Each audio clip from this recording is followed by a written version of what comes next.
results are tough. PM, to be clear, you are not going to resign. No, I'm not going to walk away and plunge the country into chaos. Morning, Nigel. Overall, what's happened is a truly historic shift in British politics.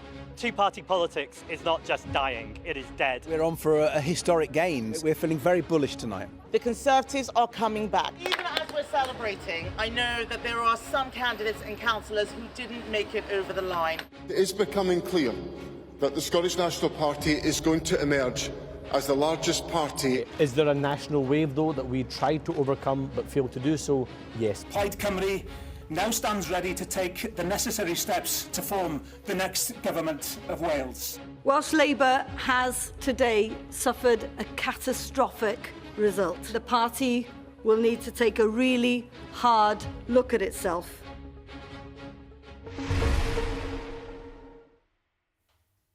The governing party demolished. The official opposition wiped out. In England, Scotland, Wales, the insurgents are in control. It is the end of politics as we know it. I think overall what's happened is a truly historic shift in British politics. We've been so used to thinking about politics in terms of left and right, and yet what Reform are able to do is to win in areas that have always been conservative, but equally we're proving in a big way we can win in areas that Labour have dominated, frankly, since the end of World War I. This is an existential moment for the Labour Party, for the Prime Minister and for the Union itself. One leader quit. I was always clear that this election was about Wales and Keir Starmer was not on the ballot. I am taking responsibility and I am resigning. Taking responsibility. The Welsh Labour leader used the exact same two words as the Prime Minister, but he drew a different conclusion. And I take responsibility. I'm not going to walk away and plunge the country into chaos.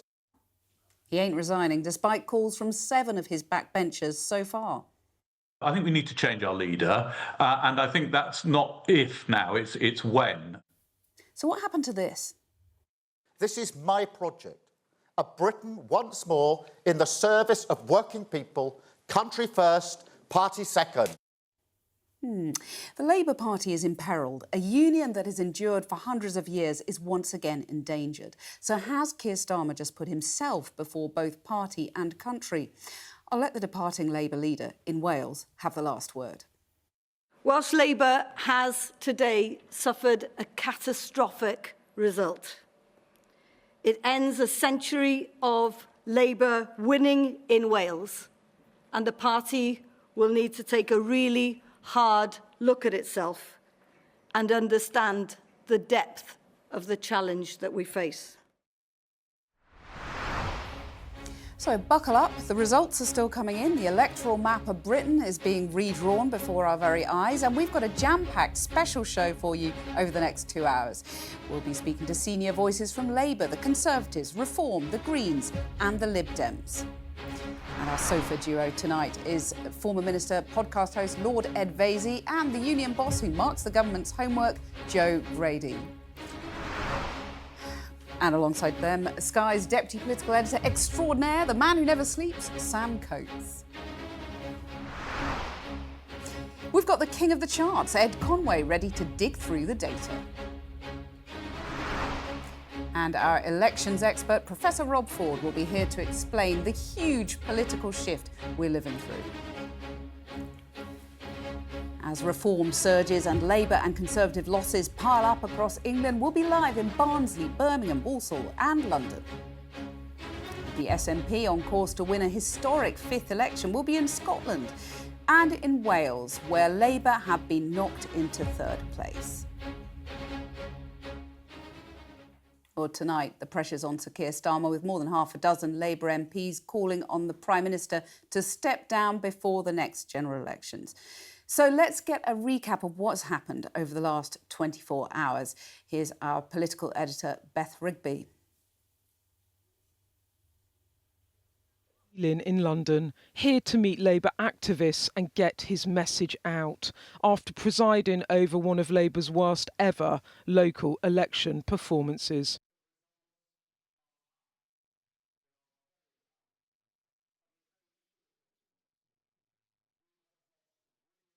Labour representatives across the country.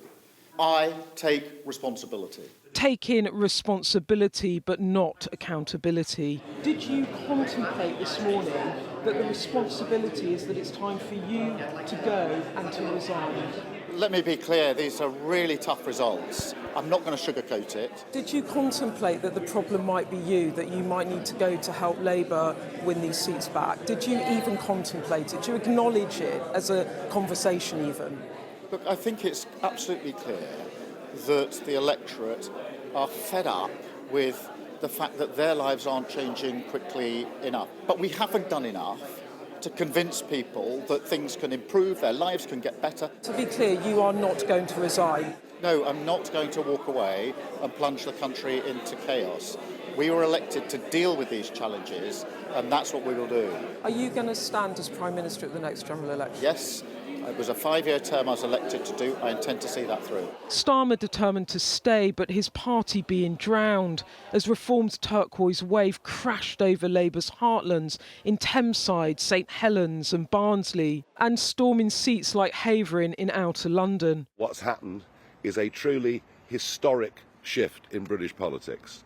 We've been so used to thinking about politics in terms of left and right, and yet what Reform are able to do is to win in areas that have always been conservative, but equally, we're proving in a big way, we can win in areas that Labour have dominated, frankly, since the end of World War I. 26,865 votes. Zach Polanski's Green Party also doing serious damage to Labour, winning its first directly elected Green mayor in Hackney for the first time. Two-party politics is not just dying, it is dead and it is buried.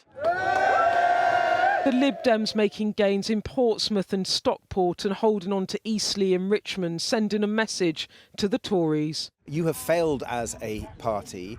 You failed in government nationally. You failed in local government across the country. Taking seats from the Conservatives who've lost hundreds of councillors, but crumbs of comfort for Kemi Badenoch. We had lots of great results in Westminster, in Wandsworth, in Broxport, in Harlow, in Basildon. The Conservative Party is coming back. For Labour, as the day wore on, it went from bad to worse. Labour's Welsh First Minister looked close to tears as her party lost the Senedd after holding power in Wales since the dawn of devolution nearly 3 decades ago.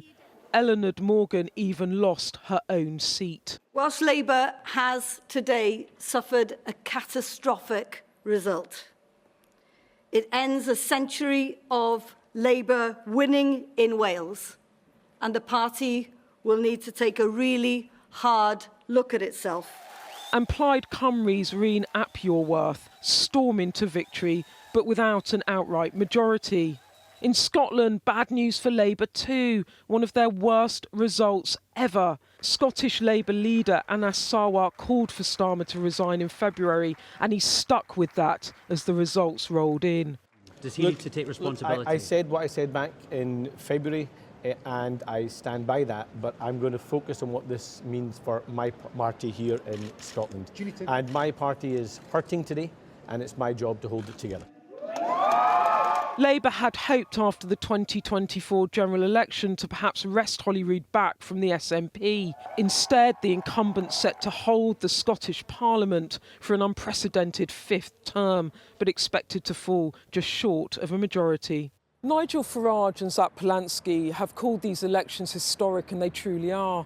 What we're seeing is the breakdown of the two-party system that's dominated our politics for a century, as the patchwork of Labour red and Tory blue is painted over with a rainbow of parties holding power across the country. Reform are now a truly national party and the de facto opposition if you look at their spread and their support. And as for Labour, shell shock is the word. Losing Wales, the Red Wall, Red London. Starmer says he'll fight on, and senior figures are starting to come out to back him. But at best it seems that what he's won is a stay of execution. In the coming days, Starmer will mount a fight back to try to persuade his party he can be the change. But the ballot box tells a different story that tries he might, he perhaps can't rewrite. Beth Rigby, Sky News. Well, Sam, who never sleeps, is in the studio with me here on the sofa. 3 more reform wins. Tell us about what's just happened in the last few minutes. So you might be able to see on the screen behind us, we've got St Helens there. The Reform Party has won 27 seats, pretty much at the expense of Labour, and down 6 for the Greens. Look, that's part of the pattern that we've been seeing over the, pretty much over the day.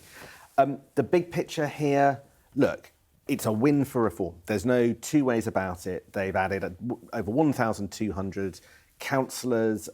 They've got 10 councillors.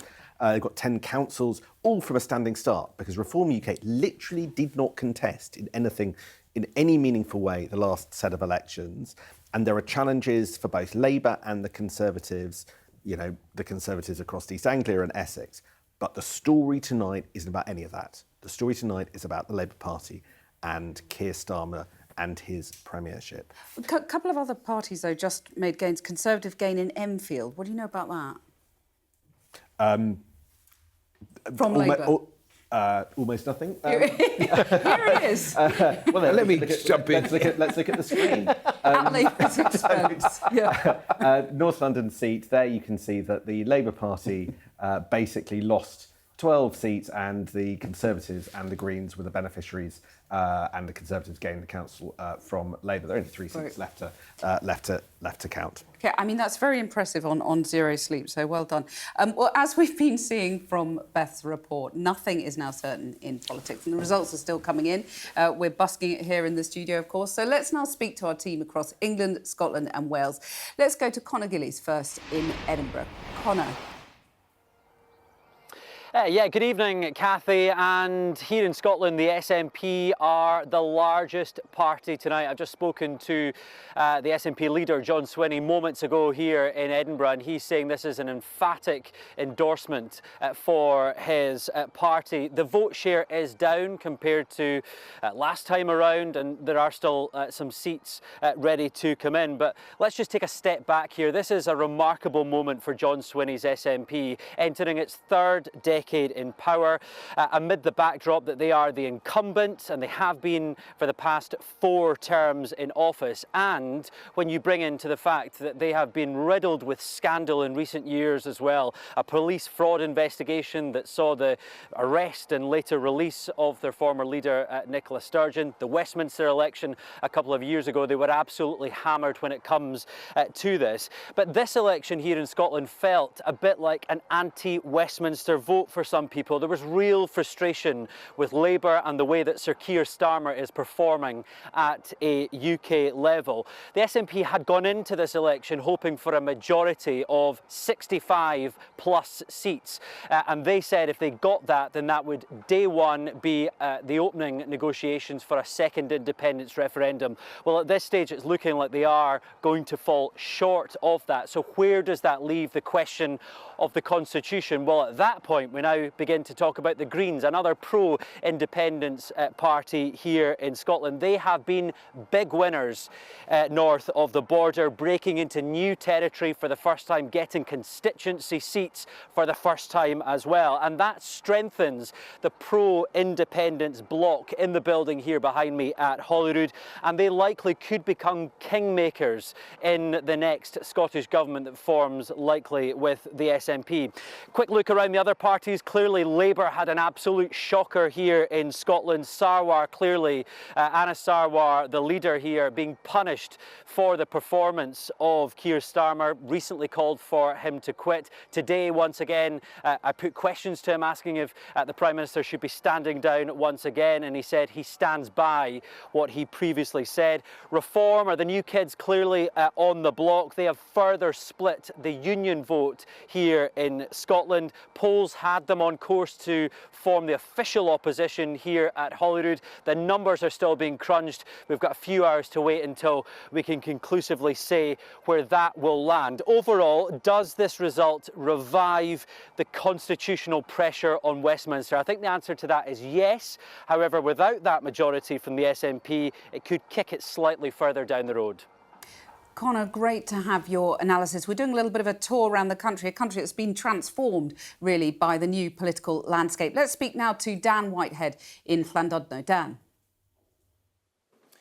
Cathy, a seismic day in Welsh politics here, an end to the rule of the Labour Party in Wales after a century, and the full stop, the real nail in the coffin, was the First Minister, the former First Minister Eleanor Morgan, resigning today when she couldn't even manage to keep hold of her seat in Ceredigion. A very, very difficult, catastrophic day for the Labour Party in this country. Over the last 6 to 12 months, it really has been a two-horse race with two other parties. The Welsh nationalist Plaid Cymru, who come out on top tonight, and Reform UK. Nigel Farage has been to Wales many times, not just talking about Wales. He launched the contract for the whole of the UK here in Merthyr Tydfil 2 years ago. He really saw the failures in Wales when it comes to the NHS, opportunities for young people, education, as an example of the failures of Labour in governance. And clearly that message struck. However, tonight it is Plaid Cymru and Rhonab Iorwerth, the leader of that party, who is now set to potentially become the next First Minister of Wales, who have come out on top. But not a majority. You've got to remember here in Wales that there was a huge reform as well to the system of how people voted, and a massive increase in the number of politicians who are going to be heading down to Cardiff next week for the first plenary session. That has gone up to 96 from 60. They're taking everything down here after the count. But Rhonab Iorwerth and his party, Plaid Cymru, secured 43 seats. They needed 49 to get a majority. So it'll be interesting to see in the coming hours and days what Plaid Cymru do to see if they're going to try and work with another party, get into a coalition to get over the 49 margin. They could easily join up with Labour, who secured just 9 seats, that domination over by Labour. They could work with them and then have a majority. They don't have to do that. Maybe we'll look at a minority-led government by Plaid Cymru. All that will emerge in the coming days. But if you really want to understand the story of what's happened in Wales over the last 12 hours or so, you just have to look at the valleys, look at South Wales, that post-industrial belly, that wave across South Wales, places like Merthyr Tydfil, down in Patel, but in Newport, all that red wall has gone, and it's been replaced by Plaid and Reform. Dan, thanks very much for that. Let's continue our little tour now with Ali Fortescue in Barnsley. Hi, Cathy. An absolutely brutal result for Labour in Barnsley. This is a place that is Labour to its core. It has been Labour since it was first created in 1974. Its council leader I just spoke to, and I should say, you know, we are waiting to hear the final ward declared, but whatever way you look at it, it is a big loss for Labour. Last time I checked, 41 council seats have gone to Reform out of 63, so they have a pretty decisive majority there. They are in control of this council. As I say, I spoke to the council leader here. He is a man who has been in control of this council for 30 years, a man called Sir Stephen Horton. He said he was heartbroken. He said he looked emotional. He said he was going home to spend more time with his family. And I think, you know, we talk a lot about local elections in the abstract, but when you actually see those councillors losing their jobs, that's when this really starts to sting. And I should say I also spoke to Oliver Coppard, who is the mayor of South Yorkshire. He was speaking exclusively to Sky, and he said that Keir Starmer needs to do some soul-searching. A senior Labour figure, he was saying people are putting the government on notice, and he wouldn't answer when I asked him whether Keir Starmer should be the man to lead this party into the next election. I should also give you a bit of a sense of some of the other results round here. So in Sheffield, we saw the advance of Reform as well. Sheffield City Council, the council leader there lost their seat to the Greens, though, I should say. And we also saw the Wakefield Council leader lose their seat to Reform. So a bad day for Labour. And of course, you know, this is where Reform they want this to be like their blueprint for the rest of the country. They want to advance through these so-called Red Wall, Labour heartland, South Yorkshire, West Yorkshire. We're in cabinet territory round here. John Healey, the Defence Secretary, not far away. Ed Miliband in Doncaster. Yvette Cooper, not far away. Labour, traditional heartlands. Reform trying to redraw that map, and they have certainly done that today in Barnsley. Ali, thanks so much. Let's go now to Rob Powell in Camden. Yeah, Cathy, there is now a political green belt running through urban areas of London like this. Actually, here in Camden, Sir Keir Starmer's backyard, the constituency that he represents, it's maybe one of the rare bright points for Labour, because they have hung on, but by gum, by the skin of their teeth. They needed to essentially take 2 seats out of the last 5 to declare. They got them. We're still waiting for that final 3. But the Greens have eaten in to the seats, the councillors that they had, going from 1 councillor that they had in Highgate in the last election to now, likely, with 1 to declare, the opposition here. There was also a shock for the outgoing now Labour council leader here, Richard Olszewski. Now, he stood in Holborn and Covent Garden, one of the central areas of this borough. He actually hadn't represented that ward before. He swapped from a previous ward because he felt that Fortune Green in Hampstead, where he'd run before, was going to be too marginal and too much of a fight with the Lib Dems. Critics accused him of doing a chicken run. He ran to that ward thinking it would be safer, but lost to the Greens. They wiped out 3 Labour councillors there and replaced them with Green councillors. We just had a chat with him in the last 10 minutes. He still thinks that Keir Starmer is the right man to be Prime Minister, but did talk about how clearly he will be reflecting on these results. Actually, if you go to some other boroughs, sort of similar to Camden in terms of their location within London, you are seeing more clear-cut pro-Green results. Just over the border in Brent, a Green surge that was quite unexpected, actually. Greens and Lib Dems over there has pushed the council into no overall control. Waltham Forest is seeing an absolutely huge switch to the Greens, 31 losses for Labour, 31 gains for the Greens. Hackney as well is racking up Green after Green councillor elected right across the borough, so it may well be that they take control of that council as well as the mayoralty, which of course was announced earlier today. Southwark as well, south of the river, is looking pretty dicey too. So what these areas really tell the story of is the threat posed to the left of Labour, the threat from Zach Polanski, only in power as leader of the Green Party for what, 8 months, but he is eating into Labour in these once extremely safe seats. And I think, you know, surrounded by Reform to the right and the Greens to the left, you wonder where Labour go next. Rob, thanks very much. Well, just sticking on London for a minute, one more result to bring you that's just come in, and that's Hounslow, where Labour has hung on but lost 17 seats. Conservatives up 4, Reform up 8, Green up 3, but Labour has hung on to Hounslow there, so a small comfort there. Let's go now to Shaman Freeman-Powell, who's in Birmingham. Shaman.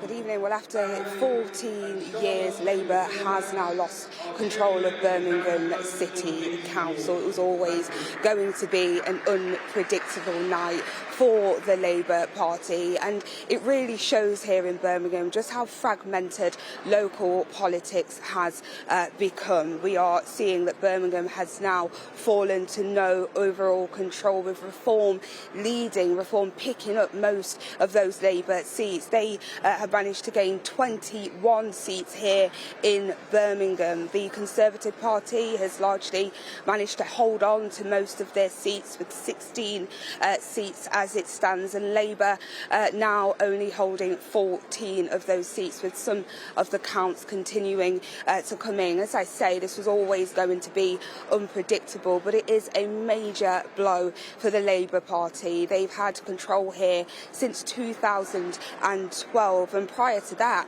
between 1984 and 2002, it became very clear from many of the candidates I spoke to throughout the course of today that the Birmingham binge strike, the longest running binge strike in this country, was one of the main focuses on the doorsteps when candidates were campaigning. Earlier I actually spoke to John Cotton, the former leader of the council, who acknowledged in that interview that he was was not going to be the leader of the council by the end of today. He took responsibility, acknowledging that many people have been unhappy about the way the local council had dealt with that strike dispute, but also highlighting that he is concerned about what will happen next. Here in Birmingham, the picture has not been clear-cut. You've seen the Reform Party taking lots of those seats from the Labour Party, but the Greens have also gained seats too, and independents have also done well here. So the main question is, how are all of these different parties going to work together for a council that is still trying to balance its books?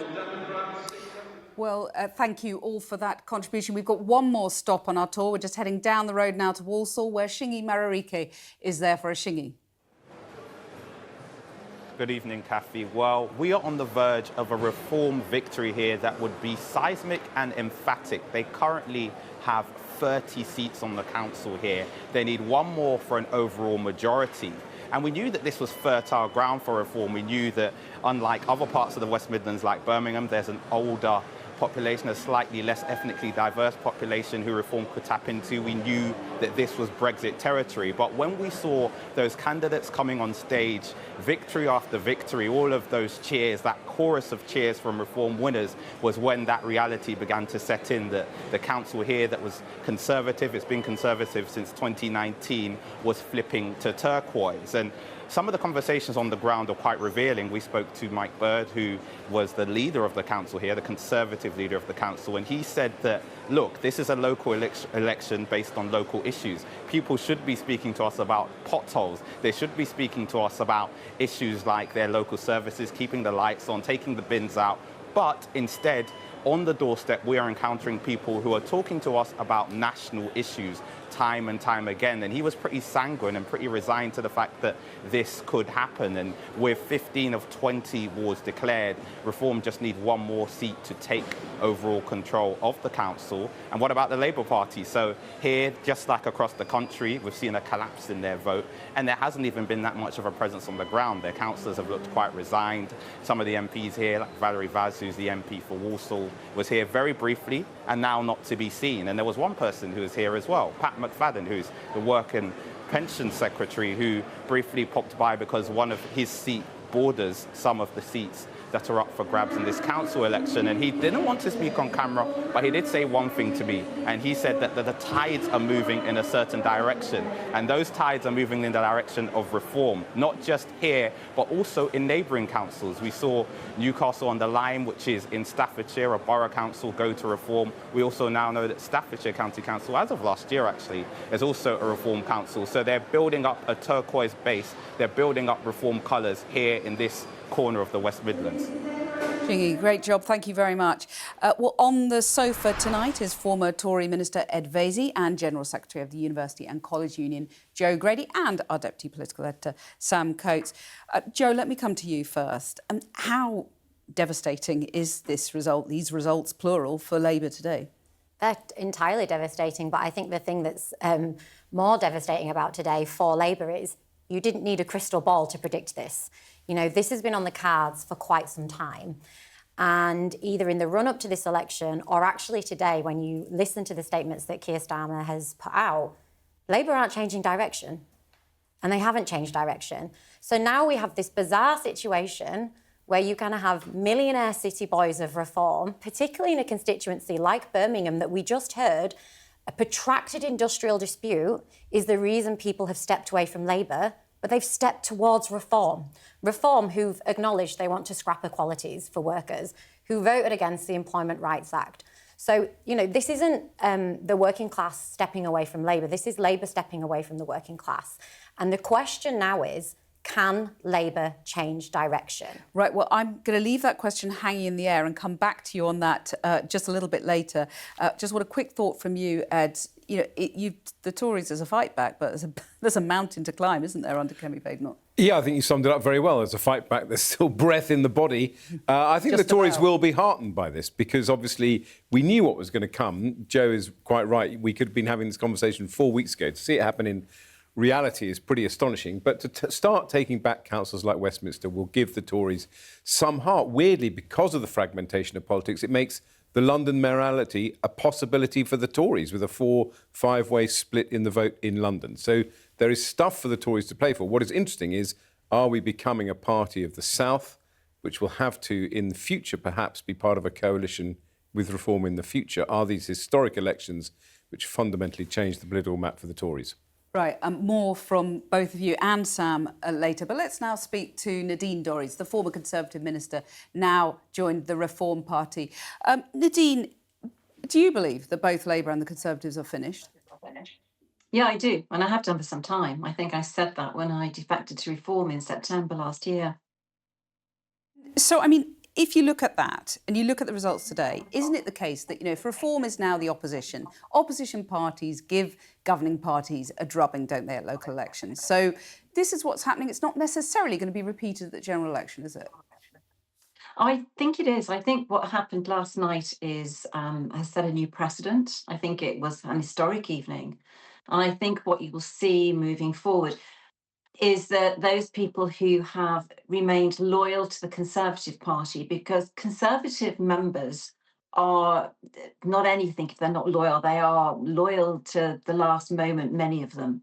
And I think what you will find is many of those people will think moving forward in a general election that the only way to keep Starmer out and to stop an unholy alliance between the Labour Party, the Green Party and probably the SNP will be to finally leave the Conservative Party and to vote Reform. And I think if they needed confidence to do that, the results over this weekend will give them that. They may have been hesitant before Thursday and thought, no, we'll stick with the Conservative Party. We've always voted Conservative.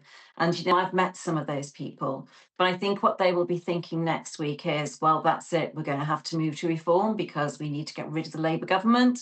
We do not want that unholy alliance in the future. And therefore, we're going to have to back Reform. And I think that's what we'll do. Portraying it as a tipping point. But, the pollster, Peter Kellner, says that actually your support might have peaked and actually you were lower in terms of share of seats than last year. Well, I think that depends very much on the number of constituencies, the number of areas which went to the polls. Remember, we only had these elections because Reform threatened to take the Labour government to court because they tried to cancel them. They were running so scared they actually tried to cancel these elections. So the only reason we're having them is because of Reform. And the only reason we're here talking about this now is because of the Reform and the changes that they bring about and the refreshing way in which they approach politics. And I don't believe we've peaked at all, Cathy. I think this is the beginning. And I do think last night was a tipping point. I think it's a point at which many of those who stayed loyal, there are many people who stayed loyal to the Conservative Party because they believe the Conservative Party still embodies Conservative principles. And I don't think many of them understand the narrative and that Kemi Badenoch has been using of late. The one thing that Nigel Farage and the Reform Party have guaranteed that they will do is that we will leave the ECHR, that we will stop the boats, that we will reduce immigration, because high levels of immigration are at the root of most of our problems in the UK, which includes a lack of school places and unprecedented high levels of welfare spending, a lack of hospital beds, a lack of housing. And Reform are quite unequivocal in their language. We will tackle this. What you hear the leader of Kemi Badenoch saying, the official opposition saying, is we're going to consider this. We're going to consider ways to leave the ECHR. But let me just ask you about... Can I just finish? That's because 3/4 of her MPs will never vote to do that. And that's where Kemi and the Conservative Party is in a bit of a pickle. It can't match Reform. You said a few minutes ago, Nadine, you talked about the change that Reform is bringing. So I just wanted to put that to the test, because some of the change that you're bringing, we can judge now because you've been leading the council, for example, in Kent. 9 councils, actually, where Reform runs it. They have a majority. Your current record in terms of raising council tax isn't pretty, is it? You're raising council tax in those 9 councils that you already run. So that's how we should judge you, isn't it? I can't speak for Kent, Cathy. You're going to have to ask somebody. I'm a long way from Kent. 9 councils where Reform is in a majority. But what I will say, Kent was a council that was in in a serious degree of trouble when reform took over. And I don't know, and I'm not going to comment on Kent, but because I do not know the individual circumstances. I do know, though, that you will see a huge change with the councils that reform win. You will see a huge change moving forward. There may be problems that they'll have to deal with initially. We know councils that reform are about to take control of, which are probably on the verge of being bankrupt. So we do know some of them have, because the one thing Labour do know how to do. You're talking about huge change, but one of the things that you promised was to cut council tax or to keep it frozen. And in the 9 areas that Reform currently runs the council tax has gone up. So I'm just saying you're not delivering on what you've promised, because, to quote your former leader, there is no magic money tree, is there? So Nigel Farage has been consistently saying the same things for 30 years. For saying that on a national level, he's been making the same promise to the British people for over 30 years that he's been in politics. What you've had Labour and the Conservative Party do in both governments is promise and make huge promises, but absolutely fail to deliver. You know, we had a lot from Labour about they were going to go for growth. They were going to deliver change through growth, that they were going to make the economy better, that they were going to bring integrity to politics. None of that has happened. In fact, the opposite has happened. Nadine, People now want change. Let's look at integrity in politics when it comes to your leader receiving a £5 million gift from a crypto billionaire who doesn't even live in this country. He's not answering questions on that. You know, if you are a national party, as you say you are, and you're the victor in these elections, he should answer questions on that, shouldn't he? And he will do, Cathy, once the elections are out the way, I'm very sure. But we're very aware of what the media were trying to do. Look, on that particular question, I think there are a number of points. One is that and if people cared about that, if that was an issue, we wouldn't see the reform wins that we're having over this weekend. We wouldn't see that huge number of council seats that we're winning. That if people cared about that, there would be a huge dent on it.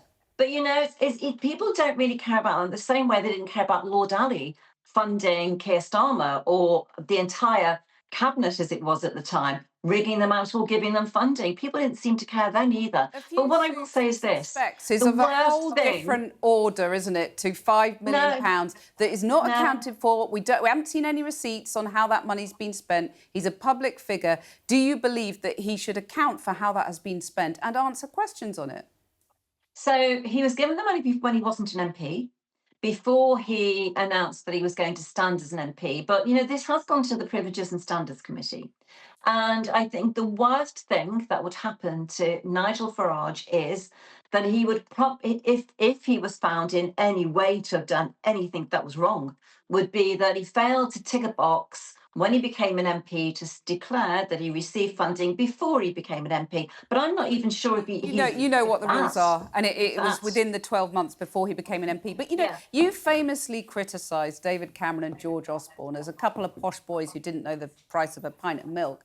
I mean, a crypto billionaire living in Thailand is unlikely to know the price of a pint of milk, right? No, I think Christopher Harborne's actually quite different. And I don't think Nigel Farage may be the only politician that he's supported, or both in terms of his own support and financially in the past either. So he's known to be very active in politics. So no, and I'd never call Nigel Farage a posh boy in a million years.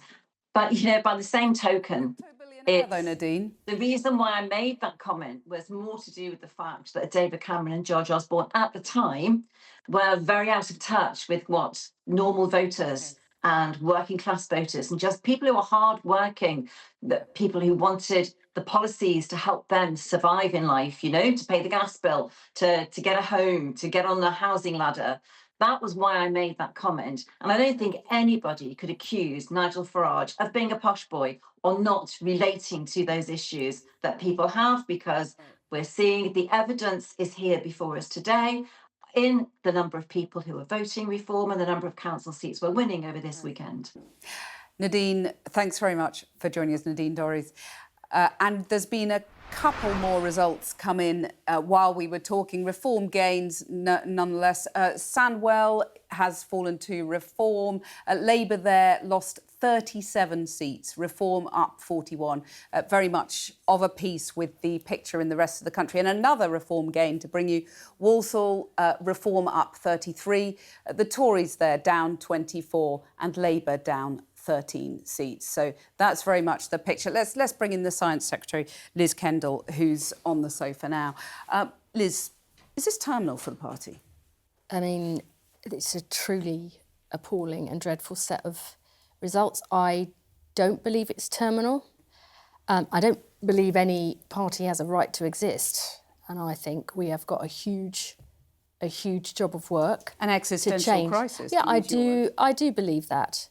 You know, I've experienced a bit of this in my own city at the last election, actually, where we lost 2 seats. You know, there was a huge landslide in the rest of the country. Politics is unbelievably volatile, and there's no doubt in my mind that the voters have given a clear message that we are nowhere near good enough, and we need to make big changes if we're going to have a chance of winning the next election. So a change of direction and a change of leadership? I don't believe a change of leadership is the right way forward. I think we saw what happened with the Conservatives, where they thought a never-ending, you know, Rolodex of different leaders and chancellors was going to provide the answers, and it didn't. But we do have to change. Business as usual is not going to be anywhere near enough. You know, Keir Starmer said country first, party second. Isn't he just preserving himself by staying in office? No, I don't believe that. Look, I think you heard, I don't know if you heard Sir Steve Houghton, who was the leader of Barnsley Council, which we lost to Reform, and he said this is a big message that we have to change.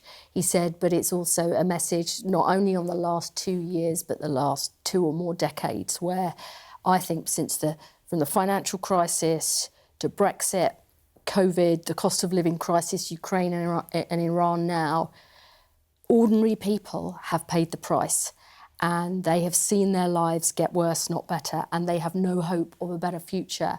And we have to provide those answers. And I don't believe the solution to that is a leadership challenge in the Labour Party.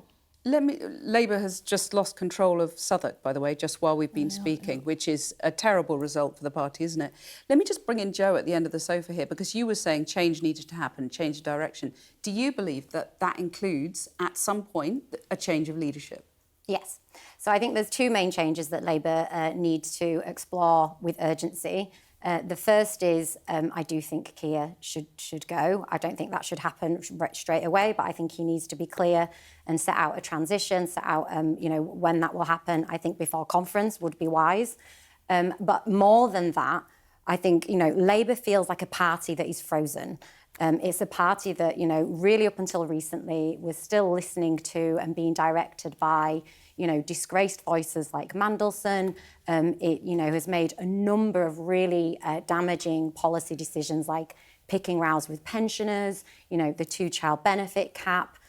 So I don't think this is just a Keir Starmer problem. This is a party that hasn't got to grips with, people are in a cost of living crisis. People desperately need Labour to materially change their conditions. That hasn't happened, and there hasn't been an indication as to how that will happen. Right, well, you heard it here first. Keir needs to go, and go by conference. I don't agree with that, and I think that the whole argument about a sort of set a timetable, orderly transition, that's just a sort of process veneer for a leadership challenge and internal infighting. And I honestly believe if we spend the next couple of months talking about our own jobs and futures, not the country's, then we will lose people's trust. But Wakefield, the dominoes are falling. Wakefield has just gone. Let me come back to the point that I do believe is right here, which is that we have to provide hope that young people will get a job that will ever pay enough of a wage for for them to have a great life and have a hope of getting on the housing ladder.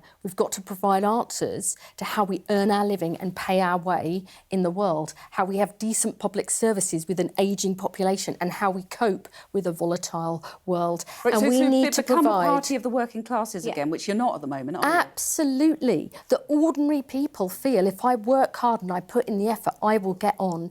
And we have to provide that leadership. We've made too many mistakes, unnecessary mistakes, and we haven't had a more positive and optimistic message for the future. But the Prime Minister... Keir Starmer said he took responsibility.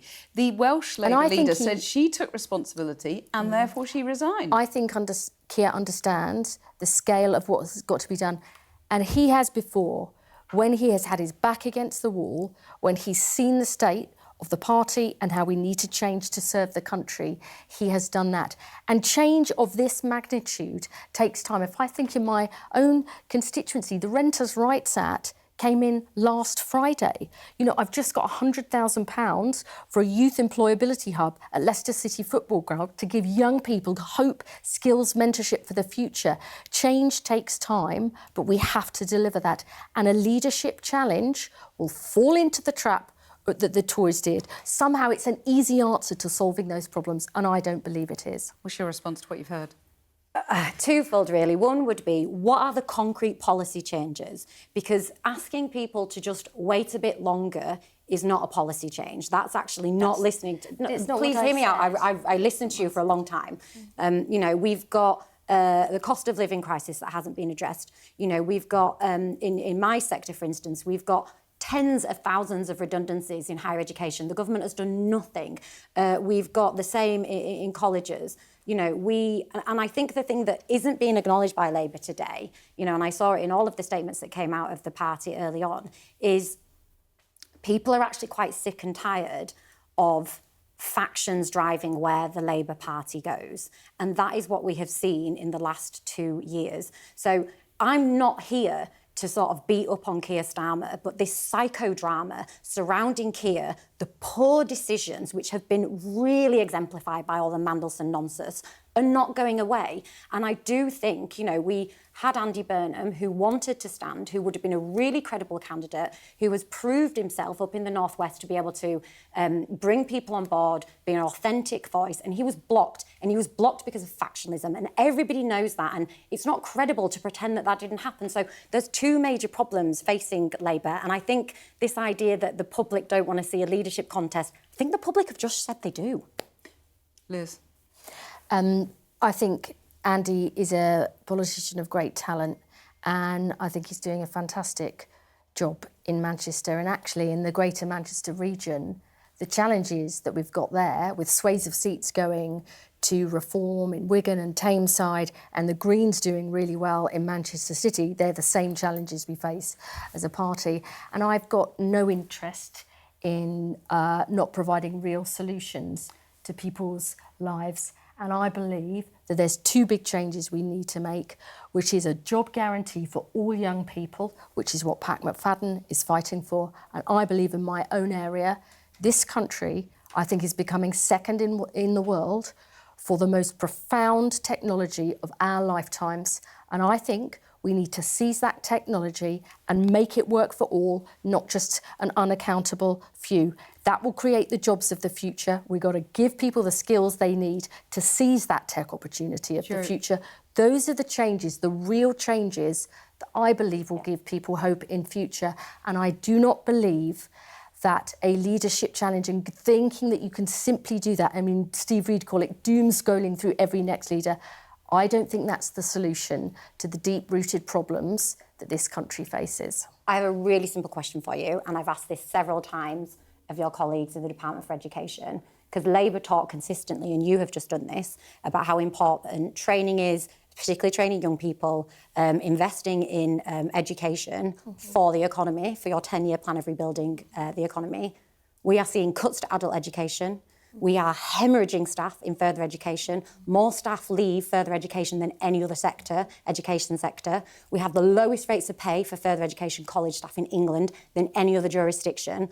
Unless Labour are going to put their hand in their pocket and pay staff in education properly, you are not going to get any of these things, so it is just waffle. I don't I don't agree. You wouldn't be surprised to hear me say that. But I'm glad if you let me just, otherwise you might come to blows. People who work in these sectors are watching. If you let me finish here, we decided that our priority, as coming in after 14 years of our public services, we decided our priority was lifting 500,000 children out of poverty and putting in the early years support that means every child starts school ready to learn. I am not saying we do not have to deal with those issues, but governing is about priorities. And I believe every child starting school ready to learn would be the single biggest measure to transform opportunity for poor kids in my area that this country has ever. We need to deal with all of this, but you have to take it step by step. And our priority... But my question is simple. We're training those people for the workplace, but people are leaving the sector. College staff who train those students to get jobs are leaving, and they're not coming back. They leave it. And you so how will are we see fixing within 2 years, the changes we are making for child poverty and the early years. You're not answering my question. I know. Let her finish. She's been very good. I've said that is our priority, and we will move through. And we've always said it will be a decade of national renewal. I mean, time's running out. You talk about 2 years. Time has run out basically today, hasn't it? And that's why you admit there is an existential challenge. This is a profound wake-up call for us. The public has said we are not good enough. You're not good enough. You have to be better. And business as usual won't cut the mustard. And I believe over the coming weeks, you will see from Keir Starmer an acknowledgement of the scale of the problem. I don't want any of your... Scrap the red lines on the EU and just go all out and rejoin the EU. I mean, that would be bold, wouldn't it? It would indeed. It would indeed. There are many things, changes that would be described as bold. You will definitely see a push for a far closer relationship with the European Union. You will see more action to give young people better opportunities in life. But it will be about much more than that. The hardest thing in politics, which is what is your party for and what is the country you want to build. Yeah. And I think it will be giving people in all parts of our country the chances and choices they deserve.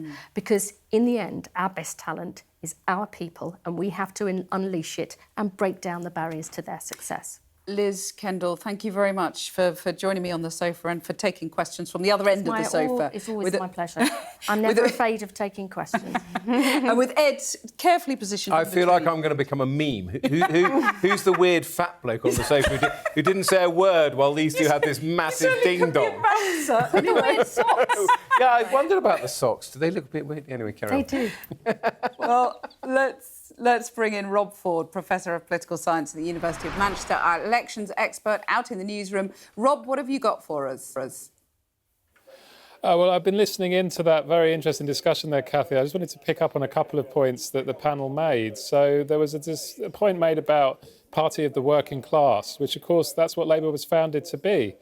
But the party of the working class after these local elections isn't on the sofa with you. The party that did best on most indicators of class and deprivation in these local elections was Reform. They absolutely broke through, smashed through in the areas where you have the highest level of social housing, the highest level of people working in routine manual work and so on. The other point I just wanted to raise was about the Brexit divide that just came up at the end there. So Reform have also absolutely consolidated the support in the most Leave voting bits of the country, but we're also seeing Labour losing in the Remain side of the country. They're now falling into that Brexit gap. How do they bridge that? On the one hand, it's not clear to me that they're going to win back reform-leaning areas, Leave-leaning areas by moving towards the EU. On the other hand, losing hand over fist in places like Southwark that's just gone to no overall control puts a lot of pressure on them to get closer to the EU. Not an easy problem to solve.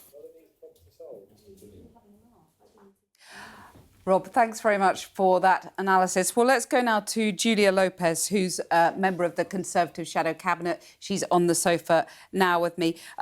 Julia, Nigel Farage says it's the end of the Conservatives as a national party. Has he got a point? No, I think he might wish it was the end of us, but it's not. I mean, we've had... Sorry, Ed just said there was still just about life, a sort of twitching of the corpse. Oh, I didn't see what Ed said. That's a terrible It doesn't sound very helpful. It doesn't sound very helpful. It's trying to recreate the Liz-Jo row. I'm sorry, I'll let you finish. No, I mean, I totally disagree with that. We've had really good results in Harlow, in Westminster, Wandsworth, Bexley. If you told me that we would have been getting gains there this time last year when we were in a really difficult position, I wouldn't necessarily have believed you. What about Havering, though, which is your neck of the woods? It is my neck of the woods, yes. So it was a residents' association-run council, and Reform swept in, and they did really well. I'm not going to take that away from them. Yeah, I mean, this is we were talking about an existential challenge for the Labour Party. It's an existential challenge for you as an MP. Of course, it's a big challenge. But, I've had that last year. We had Reform go from nothing to 28%, and I was able to win that seat. So, it's going to be tough. I'm not going to pretend otherwise. But I think there's a long way to go until the next election. I think a hell of a lot's going to happen in between now and then. And I know Nigel Farage says the transfer window has closed. But, I mean, you must be tempted to walk the plank and go and do a deal with Reform in that neighbourhood. No, I'm not at all. I have to say, Cathy, I'm not. No deals at the election? I stood as a Conservative. I am a Conservative. Do or die? I'm not entirely sure what their platform is, and I don't want to leave. I mean, it's the all round that area, Essex, with lots of shadow cabinet ministers in Essex, Kemi Badenoch herself, James Cleverly, Priti Patel, lost overall control of Hampshire too, you did. I mean, there are no Tory shires anymore, are there? Well, I'd say we did well in Harlow, so it's not entirely a difficult place for us. Harlow a Tory shire? Well, no, but I mean, it's in the county of Essex. You were talking about one of the home counties. And there are other areas of strength. We did well in Hampshire and elsewhere. Fareham, Suella didn't make the gains at her local level that she thought she was going to. I would not buy into this narrative that the Tory party is over. It's far from the case. Well, we put Liz Kendall on the spot about how her party was going to change, if the leadership was going to change. So what's the answer for you? How are you going to change as a party? And do you need to change your leader before the next election? Well, I think the electorate's message to us all, and I include Reform in that, is that they want us to deliver on key items, the economy and immigration, and they want to see that there will be change. And I think that we need to embody that. I think if people think that we're continuity Conservatives and the managerialism and division of the last Parliament, then we are in trouble, of course. So I think for the next 3 years, it's not just about unity, it's not just about putting forward some good ideas, but it's showing that we have the courage to deliver some of the very difficult things that are going to have to be done in this country. Well, so give me one example where you're not continuity Conservatives. Well, I'll give you an example. The ECHR, that is an issue. That's complete continuity Conservatives. That is an issue that would have divided us as a party pre-election. That's why Rishi didn't put it forward. And that's just because all the One Nation Tories left, apart from Ed Vaizey. I don't think that's true. There's plenty of people that prior to the election would not have supported that as a policy position. But it's not a new policy, though, is it? It's a very familiar, well-worn policy that, actually Nigel Farage signs up to too. So that doesn't distinguish you as a party, does it? We did, but that was not our position before the election, and that is something where Kemi has moved the party considerably and kept us together as a force, which I think is a very underrated aspect of what she's done as a leader, and she's done that in numerous other areas. But I mean, he's nicked a lot of your policies, hasn't he? On immigration, for example, tax cuts as well. I'm not quite sure what their position is on things like welfare, for instance. I'm not entirely sure what their position is. I'm not entirely sure that's true, actually. He was very mixed on the two-child benefit cap. I'm not entirely sure what their position is, because now Reform is trying to appeal to a very broad coalition of voters, including a large number of Labour voters who like the high-spending, higher taxes position. And so I think that Reform cannot wish away some of the policy challenges they're going to come up against in putting forward a coherent policy platform for government. But I mean, just look at the screen, 8 councils lost, hundreds of council seats. I'm just not getting the sense from you that you sort of see it as anything other than a sort of minor setback, onwards and upwards. Oh, no, I mean, look, I think the point is, Cathy, we went into these sets of elections not expecting that it was going to be an easy ride. I think a lot of, internally at least, we had priced in that this was going to be a very difficult night, and it has been a very difficult night. So I would not like there to be any sense of complacency on our part. I think it's just that, bear in mind, we got absolutely thumped in the 2024 election, and we are less than 2 years on from that thumping. Just got thumped a bit more. Well, we came from a very high bar in 2022 where we had a vaccine bounce that we were getting something like 40% in the opinion polls. So we had a high number of council seats. We were always going to have a difficult night. Or maybe you had a leader with Boris Johnson that people could get behind. It's only fair that I bring in Ed Vaizey at this point because, we had a bit of dissent from the sofa with our last interview. So do you want to pick up on anything she said? No, I'm fully supportive of what Julia says. I think contrary to your parody of what I said earlier, I think there is life left in the Conservatives. I do not think these are as disappointing a result as they could have been. You've got to remember, people still do want to punish the Conservatives from the 2024 election. There will be voters on the doorstep, I've met them, who says you haven't been out long enough. There is a kind of thing about a voter that says, we got you out in 2024 and we're not letting you back in for a while. Then you've got reform, and it becomes complicated. So does reform, being in government, as in now controlling lots of councils, change things? You asked some tough questions about Nigel Farage earlier to Nadine Dorries. The kind of scrutiny reform will come under now, because we all expected these kind of results for reform, but they now are effectively in government in big local councils. So they will come under scrutiny as well. And what I said earlier was I think there's a lot for the Conservatives to play for. I think London is now a very complicated picture where you could feasibly see a Tory mayor win the London election because of the way the votes are splitting. You're offering yourself and some up. of these councils, well, I think James Cleverly should be the candidate, but I think a lot of these the shire counties that you refer to could well come back to the Conservatives over a period of the next 2 or 3 years. So there is a lot to play for. Just address my little jibe about Boris Johnson, because would the party have done better today under Boris Johnson than Kemi Badenoch?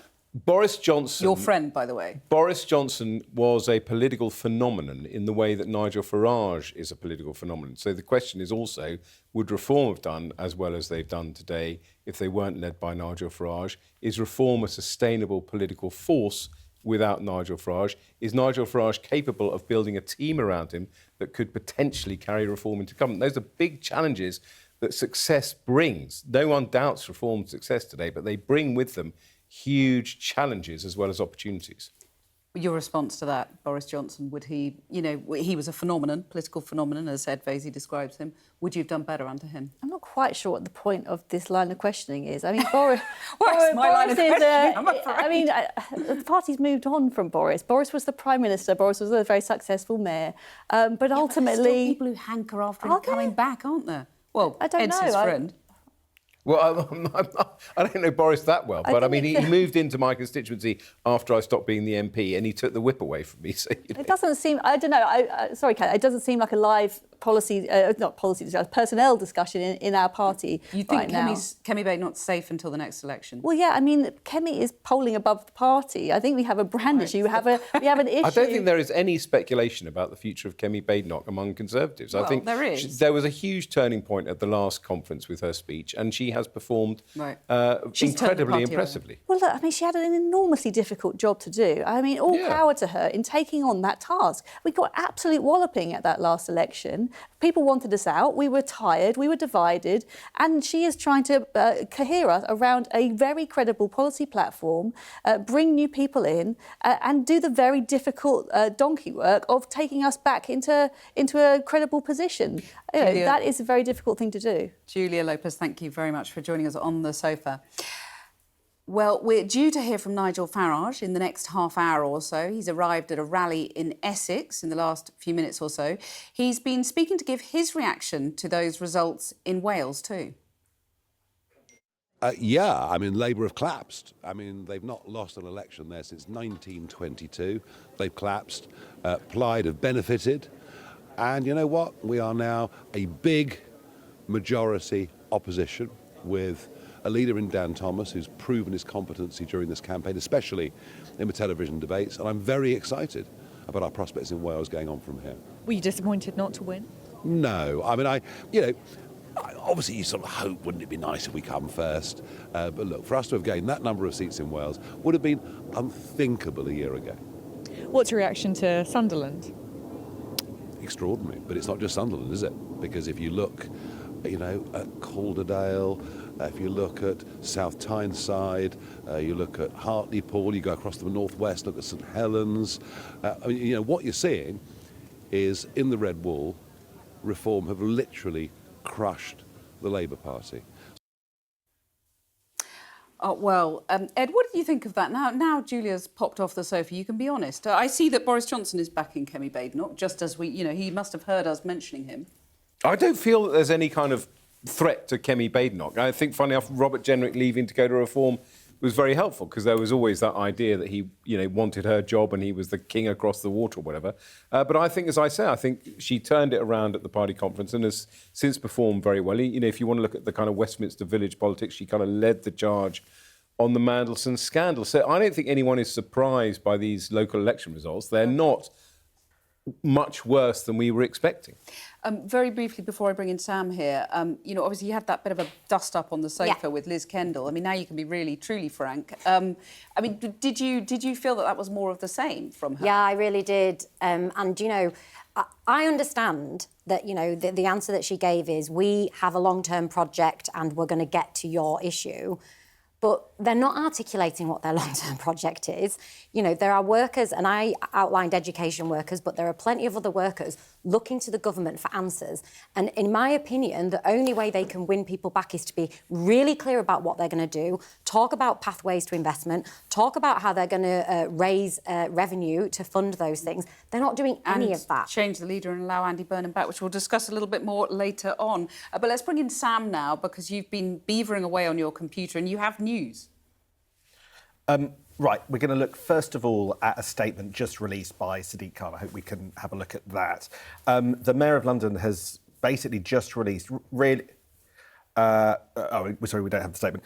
Has just released I've got it. So you can share with the world.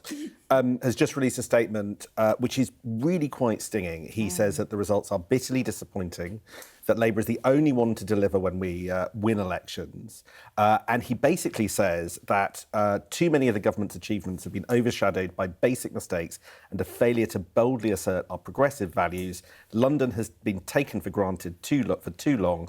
Without a change in course and acceleration in delivery, the threat to Labour is existential. So that is the Mayor of London putting Keir Starmer on notice. Yeah. And that's in the context of about half a dozen Labour MPs coming out and calling for Keir Starmer to nominate a timetable for his departure, including significant figures on the soft left of the party, like Annalise Midgley, like the former Cabinet Minister Lou Haig, figures who command quite a lot of respect and clout within Labour. So the bottom line of that is there is something up. There is a fight at the moment, tonight, as we are speaking. And unsurprisingly, Downing Street are attempting a fight back at the same time. And they are deploying an old trick that we have seen several times before in politics, which is to get their supporters to tweet in the cabinet. And those tweets have started coming like a bit of an avalanche. So we can see the first one on the wall behind you. Now, what I want you to do before I read them is just have a look and see how loyal you think these tweets are to Keir Starmer. So Heidi Alexander, Transport Secretary, today's results are brutal. People want change. Keir Starmer is clear. He will roll up his sleeves and deliver for the country. And in Swindon, we will play our part. So by my reckoning, Heidi Alexander is 10 out of 10 loyal to Keir Starmer with her tweet.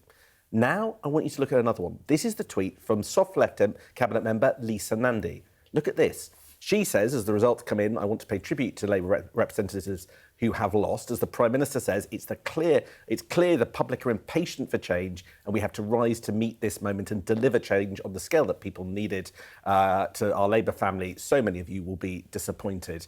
But please know that your commitment is appreciated. Right, what's going on in that one? Well, I don't know whether you can see it. I would say it's fence-sitting. Yeah, there is no...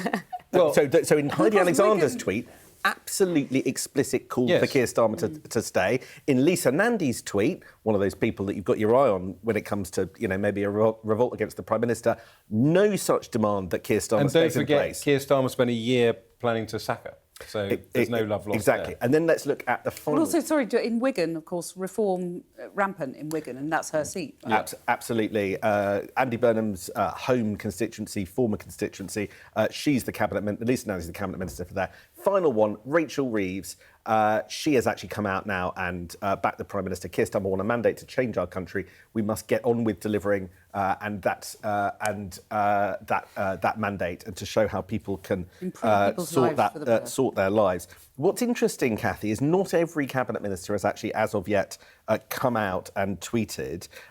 If you look at the list that haven't, Ed Miliband, who's of course the subject of that Times story last night, Shabana Mahmood, the Home Secretary, whose immigration reforms are the target of quite a lot of the soft left, Yvette Cooper, Pat McFadden, Jonathan Reynolds, Hilary Benn, Douglas Alexander and Wes Streeting. Let's see whether he's the last one that we hear from. Right. Well, Joe, your response, I mean, the Cabinet's... the Greens have just won Hackney, just gained Hackney, so from Labour.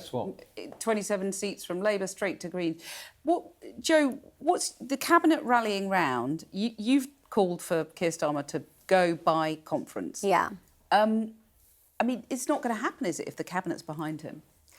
Look, my take on what is happening with Keir Starmer is he is living on borrowed time. So, you know, whether it's by conference or a longer time frame, to me is a matter of time. You know, I think that the Labour Party have got themselves into a real pickle where they blocked Burnham, who I think by any measure is one of the best players, you know, Labour could have on the pitch, and they blocked him being back on the pitch. And you think he should be allowed back into the... Yeah, I think the next time there is a by-election and he expresses an interest, that they should make sure that happens. And you think there are MPs prepared to make that happen? Yeah, I do. I think it's kind of well known within Labour Party circles that there would be people willing to step aside to make that happen.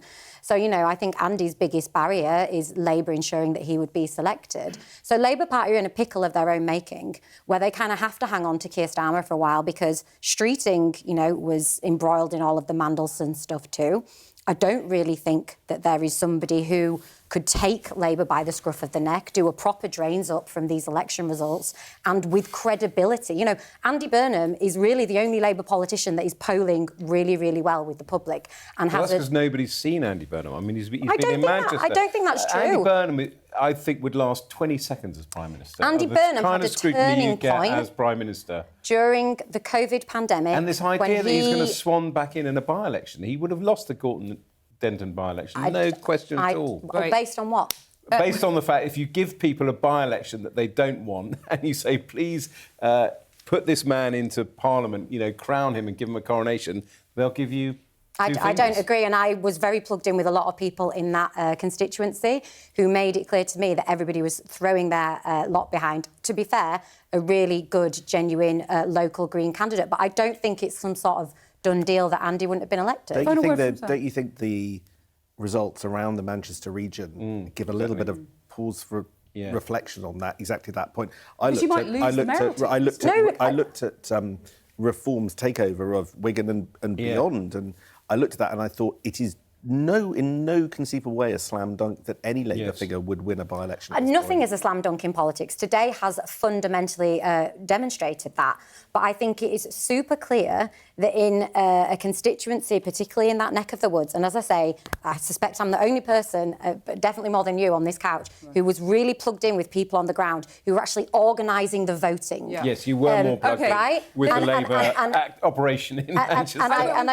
We'll have much more time to discuss later, but I just need to move and talk about what's going on around the country for now, because there is lots going on. So let's pause here on the sofa and focus on the battle in Wales and Scotland. Our Scotland correspondent, Conor Gillies, is in Edinburgh still. Conor, you've been speaking to...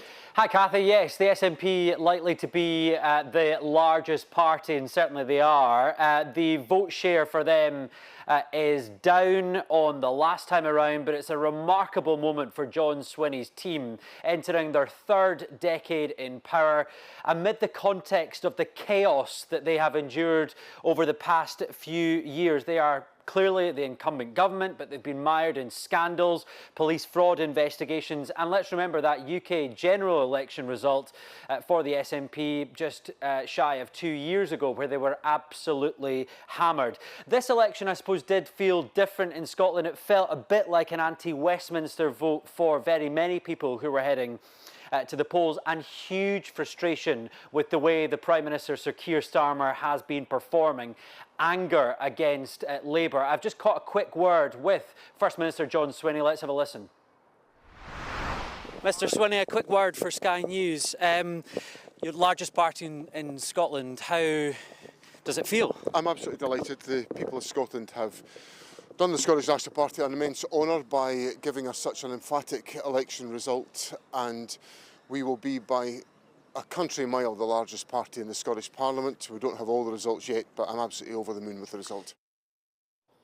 The question today was always going to be how big was the SNP win. They had been hoping for a majority here at Holyrood. They said that that would essentially be day one negotiations for a second independence referendum. That now is unlikely to happen. And so where does that leave the question of independence? Well, you bring in to the mix the Greens here today. They are another pro-independence party, and they have had a fantastic day. Big winners in this election. They've been breaking into new territory, new areas here in Scotland, and that strengthens the pro-independence bloc in the building that you see here behind me, and likely they could be kingmakers in a new Scottish government. Labour, well, they have had a shocker of a day in Scotland. Anna Sarwar, their leader, being punished for the performance of Sir Keir Starmer at Downing Street. I asked him whether the Prime Minister should go again, and he said he was standing by his previous comments that the Prime Minister should depart.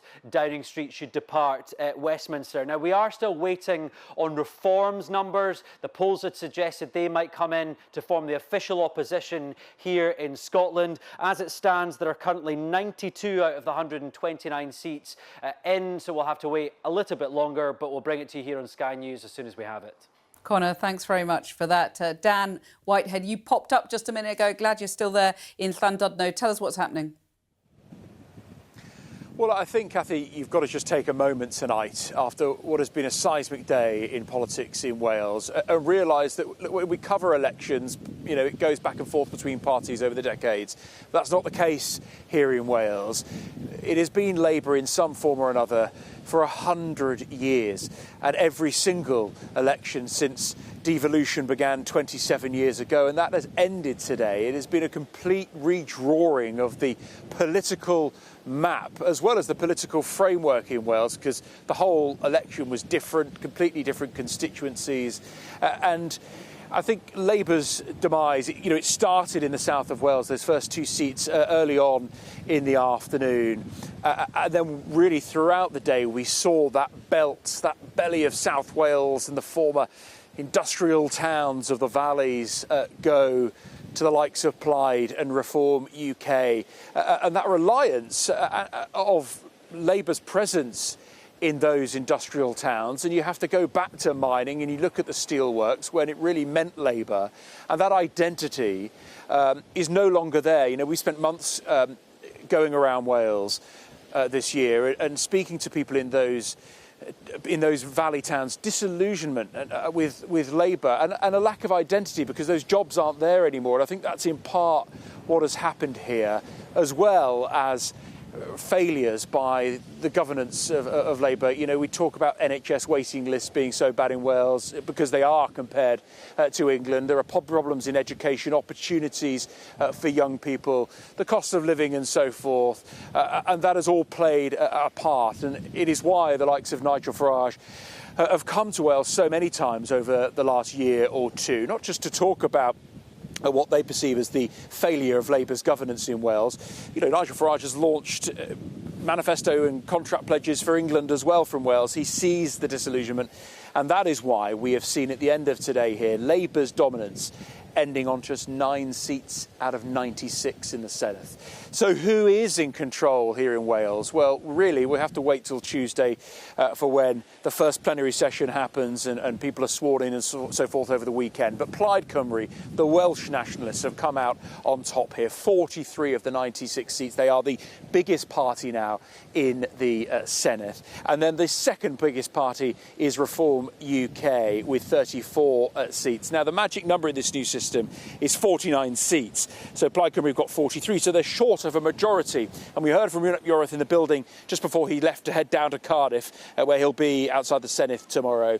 And he said he is with urgency going to chat to other potential parties about how he can get to that magic number. He doesn't have to, he could lead a minority government, but could we see Plaid Cymru joining with the 9 Labour members of the Senate, which will take him over 50 for that majority control? We will see over the coming days, but really an historic day here in Wales that after 100 years has seen the end of Welsh Labour's dominance. Dan. A very placid sea there in Llandudno, unlike the turbulent political landscape. Thank you. Well, results have been coming in while we've been chatting here. So let's go back to Walsall and Shingi Mararike, who is there for us. Shingi, tell us. Well, in the last half hour or so, we've seen Reform claim control of the council here in Walsall, and there are still 2 wards left to go, and they stand on 39 seats. The Conservatives are on 9, there are independent candidates on 6, and Labour on 1. And that result is a reminder of the fact that the national picture was dominating here. Just before we had any votes counted, I spoke to Conservative candidates on the ground here who said that on the doorstep, people weren't talking to us about local issues like their bins and potholes. They were talking to us about national issues, about immigration, about the state of the economy, about their wider disconnect with politics. And Reform have swept in on the wave of that discontent. And I also wanted to have a word for Labour, because this used to be a seat that represented that duopoly, the two-party system, switching between Labour and the Conservatives since 1974. No more of that now. And here, with Labour on 1 seat, we barely saw the MP for Walsall, Valerie Vaz, and we did see Pat McFadden, who's an old hand, who sat in the Blair cabinet, who sits in the cabinet now. And he said something quite simple to me that I thought was worth reflecting on. He said that the tides are changing. And you can say that for not just here, but across the country. Shigi, thank you very much from Walsall there, which is technically, I guess, part of the red wall of Labour seats, as it's known. So let's speak now to the Labour MP for Bassetlaw, Joe White, who chairs the red wall group of Labour MPs. Tell me, how catastrophic, how existential is this crisis for Labour? These results are disastrous. Coming back from these results, I believe, is really, really difficult for Sir Keir, and it requires some big changes. My Red Wall members met with Keir 2 weeks ago, and we talked to him about what's needed, and it's about listening to our voters. They're very different to the people that live in London. They live in areas where there's not much public transport. They feel disconnected from the decision making in London. They don't feel that they're listened to. They don't feel that they are understood. And they voted the way that they did yesterday because the cost of living is their biggest issue. They don't feel secure because of the boats that come across or the amount of antisocial behaviour they have to experience in their communities. And they no longer feel proud of our country. And so they voted for change. And now this isn't unusual because obviously we had in 2019 large numbers of people in the Red Wall vote Conservatives. Many of them voted for Brexit because they voted for change. They came back to Labour in 2024, but they loaned us their vote. And so they're still voting for change. As a Labour MP, I don't think they will get that change with Reform. I think Reform have been standing on empty promises that can never be delivered. But what Keir Starmer has to do now is listen to... I can't hear you. Will they get that change under Keir Starmer? And therefore, is it time for a new leader to try and deliver the change that you are asking for? I'm meeting with my Red Wall colleagues on Wednesday as soon as we get back into Parliament. Our focus is on delivery and getting that economic investment into our communities. And what we want to see is money that's going to be spent because we're investing more in defence, the industrial defence strategy. That should not just be spent in certain parts of the country. It's got to be spread out into communities like ours by having small factories, munitions being developed, R&D centres being placed in communities like ours. So people have pride in what we're building, what we're delivering. And creating that sense of identity is so important. So when you meet on Wednesday, you could, as a group, take a decision then to call time on the Prime Minister. What we're focused on is delivery, and that's the discussion that we had with him 2 weeks ago. We have very clear ideas and very clear plans, and we're telling Keir what we want him to do. It's his turn to listen to us, come to our communities, understand those communities. What I'm calling for, and I've called for it time and time again, is to have town hall meetings with people in our community so Keir can listen to and understand what their priorities are. And this is how his office and the cabinet has to change so that they understand our values and what we need in our communities. But do you personally think he is capable of that change? Because you've had 2 years. You know, we've got Joe Grady, union boss, here in the studio saying he's got to now set out a timetable. He's got to be gone by the autumn, by conference. Do you personally sympathise with that?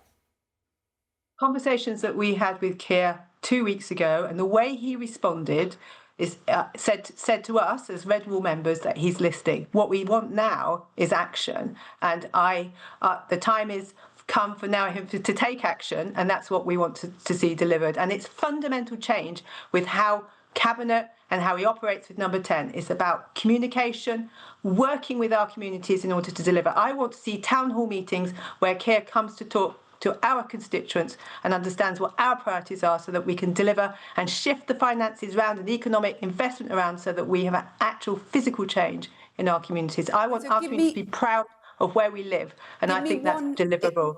OK, give me one example where you will know that Keir Starmer has listened to you.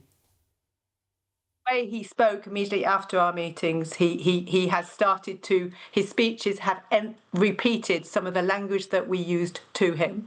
But what I want to see now is delivery, and that's the focus he has to the path he needs to go down in the days and weeks ahead. And it's not slow moving, it's fast moving in order to see that change. But the red wall, as things stand, doesn't exist. It's the turquoise wall, isn't it? I believe the electorate is, as I said, the electorate does not align itself to a single party at this particular moment in time. They voted Conservative in 2019, they voted for us in 2024.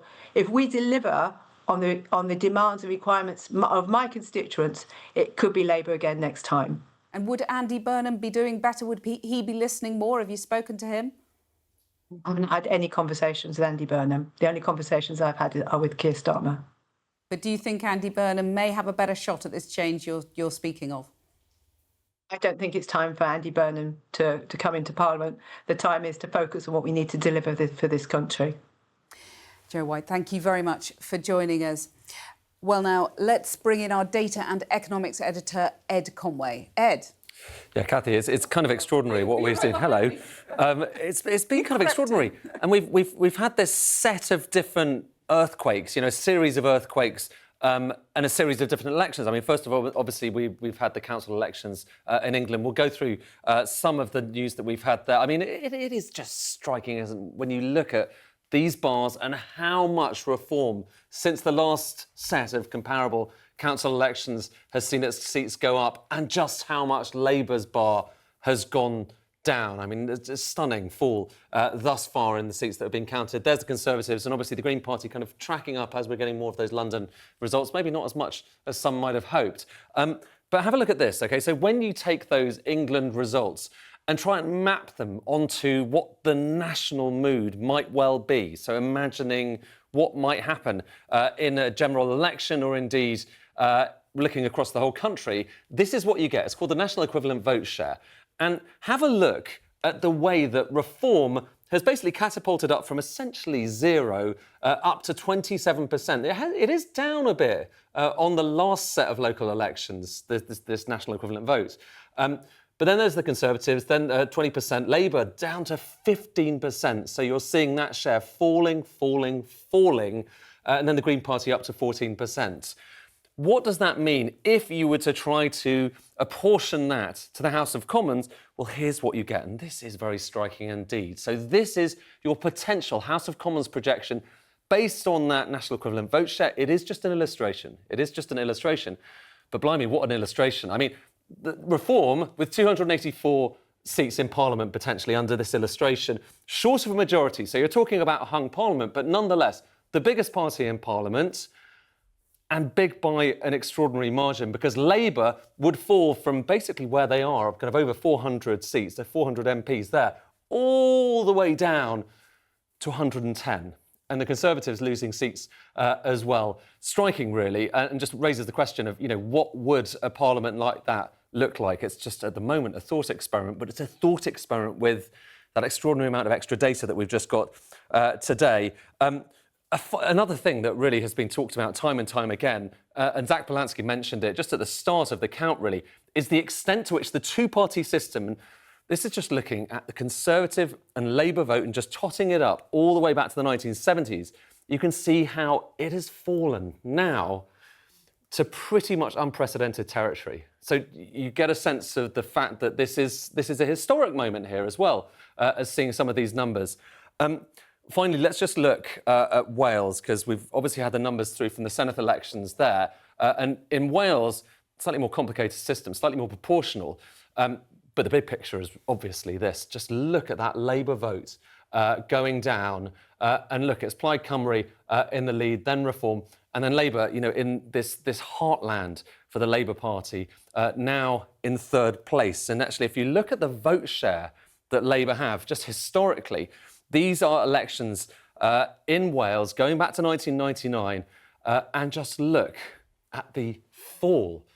And look at how that basically is nothing like what we have ever seen before in Wales. And obviously, you can kind of look back to the early days of the Labour Party, very strong in Wales, but not anymore. So a big sea change here.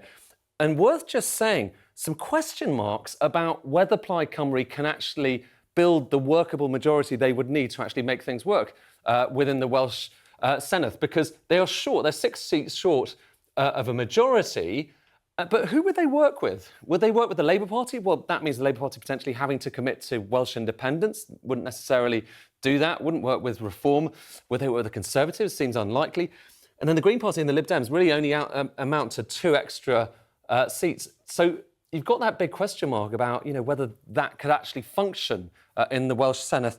Final thing, Scotland. Last but not least, we're still getting numbers through here. But the big picture here, really, don't look so much at that, which obviously shows that the share of the vote for the SNP is still pretty high, but just look at the changes.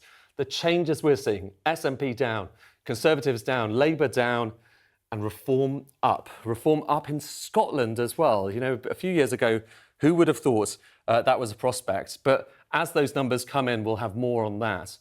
But as I say, Cathy, just a set of different earthquakes that I think we're going to be trying to kind of work out the consequences, not just, for our politics, but for everything else, just for a long time. And amazing to see it all set out there. It really puts it very starkly in context, doesn't it? Ed, thanks very much. Sam, your reaction, astonishing to see. There's so much to pick out of that, isn't there? But not least Reform in Scotland in a way that you'd never seen before, but also the Wales, how do they get a majority? You start. I don't know where to start. You start where you want to start. I think the thing that you take away overall from today's set of results is that the prospect of a Nigel Farage-led Reform UK government is now electorally a possibility. And when I talk to Labour MPs and other members of the Labour movement, that is the thing that is causing them to change their mind about the Prime Minister barely 2 years into his premiership. The Labour Party is not kind of constitutionally in its sort of makeup like the Tories. It doesn't exact regicide on underperforming leaders and doesn't have that tradition and history. And we saw that, particularly with Gordon Brown in the late 2000s. But it is this fear of Nigel Farage getting into Downing Street that is changing a lot of people's calculations. What's going on right now is the conversation is taking place in private. For all of those that wish particular outcomes, there are problems with each one of them. Andy Burnham is not in Parliament. Angela Rayner doesn't have a great deal of public support, and funnily enough, her tax affairs don't appear to have been sorted before polling day, as we were repeatedly told that they would. Wes Streeting is in some ways a good communicator, but it's hard to see him unite the Labour family, given that he's pursued sort of factional warfare through the decades. There's no simple solution here, but the Labour Party, I think, is withdrawn and is now having a conversation with itself. Some of this moves to Monday, where the Prime Minister is going to give a big speech, partially about Europe, but I'm told that the contents of that speech is very hard. Look, the message from the voters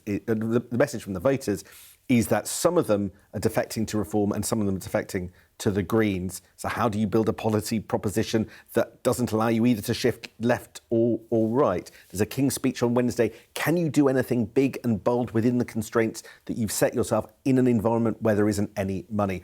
What can he do? He's got a little bit of time. MPs are only in Parliament twice in May because of the King's speech. Let's give it a few weeks. This may take a little bit longer, but I think the direction of travel has been made fairly clear And today. we know that the Red Wall MPs are now meeting on Wednesday, so that'll be a crucial day as well. Ed, those figures about the next election, extrapolating, I know it's always a danger, isn't it, because local elections aren't borne out on the national picture. Obviously, we've got Scotland and Wales, though, too. But that picture of the majority is sort of a logic, isn't there, to Reform and the Conservatives tying up to get over the line? 100%. I mean, I don't support a Reform Tory coalition. I mean, I don't support Reform in any shape or form, but you look at the electoral risk. I was really struck by the Birmingham result. I mean, I haven't seen what it's going to pan out in once all the seats are counted, but you could, in theory, have a Reform Tory coalition in London, in Britain's second city, which would be fascinating. So there may well be some Tory Reform coalitions in some of the councils. They may not be big enough councils to kind of make a huge impact. And you look at the logic of that. The logic of that is of the exit poll, as it were, of what the general election would look like. And it's a Tory Reform coalition, which is fraught with danger for the Tories, because it basically would probably mean the end of the Conservative Party. Well, because they would be swallowed up. Anyway, potentially. Because you'd go in as the junior partner. Yeah, but if it was the only way for the right to get back into power, well, it's impossible. and you're off the right, it's then impossible you would do to it, say what would happen, because it would depend on individual personalities, and it would depend on whether the Tories were able to say, confidence and supply, which was the big buzzword when David Cameron was trying to put together his coalition. Can you see Kemi Badenoch and Nigel Farage getting on? I think they probably could get on, but I think Kemi Badenoch would be sensible enough not to throw in her entire lot with Reform being the largest party.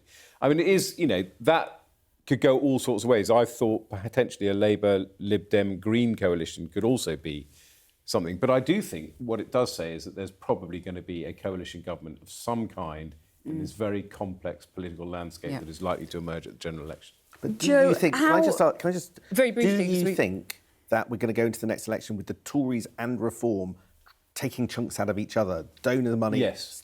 OK, there we go. Yes. Joe, there will be no pact before the election. I'm about to speak to the Green Party in just a second. So is Labour now, is the main issue now fighting Reform, or have they got to work equally hard to defeat the Greens? I actually think the main issue for Labour is articulating something that makes them distinct. So, sorry, I'm dodging your question, but, Reform are winning because they've created a sense of fear and they're selling solutions. But the solutions that they're selling aren't solutions to the problems. Privatisation, underinvestment in the NHS, not enough GP appointments, sky-high rents.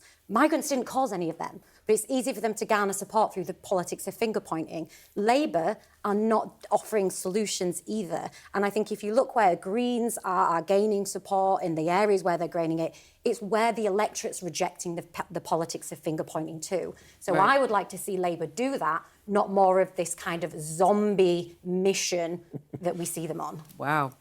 You're blunt tonight. I'm from Yorkshire and I'm particularly from Wakefield, so I'm really annoyed. You're fired up. The idea that, Keir Starmer's going to resolve his issues by a town hall in Wakefield is absurd. Thanks for your honesty. Let's speak now to the former leader of the Green Party, Natalie Bennett. Natalie, I wonder if you're a bit disappointed tonight because it hasn't been the Green tsunami that had been predicted. Absolutely not. And I'm not sure that you or all the other media has really caught up with just how well the votes are going as they still continue to be counted this evening. You might not have heard that we've just confirmed that we will be running Hackney Council. That's on top, of course, of the amazing result of Waltham Forest, where we went from 0 to 31 and running the council. We're also now running the council, of course, in Hastings, in Norwich. You look at some of the gains, 19 seats in Newcastle, 22 in Southwark in London, 17 up in Manchester. And even, some of the individual cases where we've knocked off Labour leaders of councils everywhere from Cambridge to Sheffield to Kirklees to indeed in Sir Keir Starmer's own backyard in Camden. But Natalie, do you think you did lose some support because of the anti-Semitic candidates? There were quite a number of them, and also because of the controversy over Zach Polanski and Golders Green. Do you think that did cost you some support? I know that we had 4,500 and more absolutely brilliant candidates, and they're the people, many of them who've been elected around the country right now, and people know that the Greens stand for that message of hope. I mean, you've just been hearing in the studio from how Reform is offering fear, is offering demonisation of some members of our community. We're the people who are inclusive, who are saying we need a caring community, saying that yeah, but there's enough resources you had a on this number planet. Yeah, but you had a number of anti-Semitic candidates who were not inclusive at all. In fact, they were quite the reverse. I mean, do you think that did cost you some votes? Well, I think that I think it's well known that we we suspended a number of candidates, but people know that the Green Party overwhelmingly is the party of anti-racism, is the party that speaks up for the rule of law, that speaks up for human rights around the world, as we've always done in many different parts of the world. And those are things that people know the Green Party for. I'm just asking you whether you did lose some votes because of the anti-Semitism row that really dogged you for the last few days of the campaign. Well, I'm looking at, sorry if I'm allowed to mention the BBC, the BBC Protected National Vote Share, which shows us up 7%, the party that's really storming ahead. I think that it's very sad that those things happen. We're taking action on them. But what's clear is that people are liking what the Greens are offering. And there's many places where we had a small handful of councillors, and we've now grown that to a very significant force. If we haven't taken over the council, we've now become the official opposition on the council. Right, and also just another result that's just come in, that Labour has lost control of Newham Council. The Greens there up 12 seats, so illustrating what you've just been saying, Natalie. But I wonder if you're at all troubled. You talked about being an inclusive party there. I wonder if you're troubled by the fact that Labour lost seats to Reform, but they lost votes to the Greens, and that allowed Reform to come through. Are you concerned about that? Is that something, as you come towards the next general election, you think, well, perhaps you'll have to unite to try and keep Reform out? Well, I think you have to ask what voters would be doing. Voters, we're hearing on doorsteps right up and down the country, I'm not voting Labour. I'm not prepared to vote for Sir Keir Starmer. I'm not prepared to vote for the Labour Party. If we're not there, then people are either going to simply stay home or vote for Reform in the desperate attempt to get some change. So the idea that you can simply add up the Labour votes and the Green votes and assume that would make some sort of total, it's just not actually the way that voters think, the way that voters act. But how desperate are you to keep Nigel Farage out of number 10? Well, I mean, we are aiming to keep building. We're seeing increasing number of seats where we are keeping Reform out. I mean, we haven't yet mentioned the wonderful results in Wales, where we've got our first Senate members, and the second one of those was elected by keeping out a potential Senate member. I mean, we're doing great guns. We still haven't got the final results, but in Scotland, we've just won our first constituency seat in Scotland, something we've never done before, and there's going to be some very good Scottish results that we haven't got yet. So our aim is to see, as people are increasingly seeing, that this next election is going to be a struggle between Green and Reform. We're the party of hope, they're the party of fear. But the electoral system doesn't work in your favour for that, does it? I mean, Nigel Farage and Reform has reached a tipping point, so they're now benefiting from the first past the post system. You're still mired in it, and inevitably you're going to have to encourage people to vote tactically or do some kind of shady deals with Labour to try and keep out Nigel Farage, if that's what you want to do. I've only got to name one seat and one parliamentary by-election in answer to that, which is Gorton and Denton, where we told people to vote Green, keep Reform out, and that's exactly what happened. Natalie Bennett, thank you very much for joining us with that. Let's bring in Rob Ford now, Professor of Political Science at the University of Manchester, who's in the office. Rob. Hi, Cathy. I'm really glad you raised the electoral system, because that's obviously my jam as an elections nerd.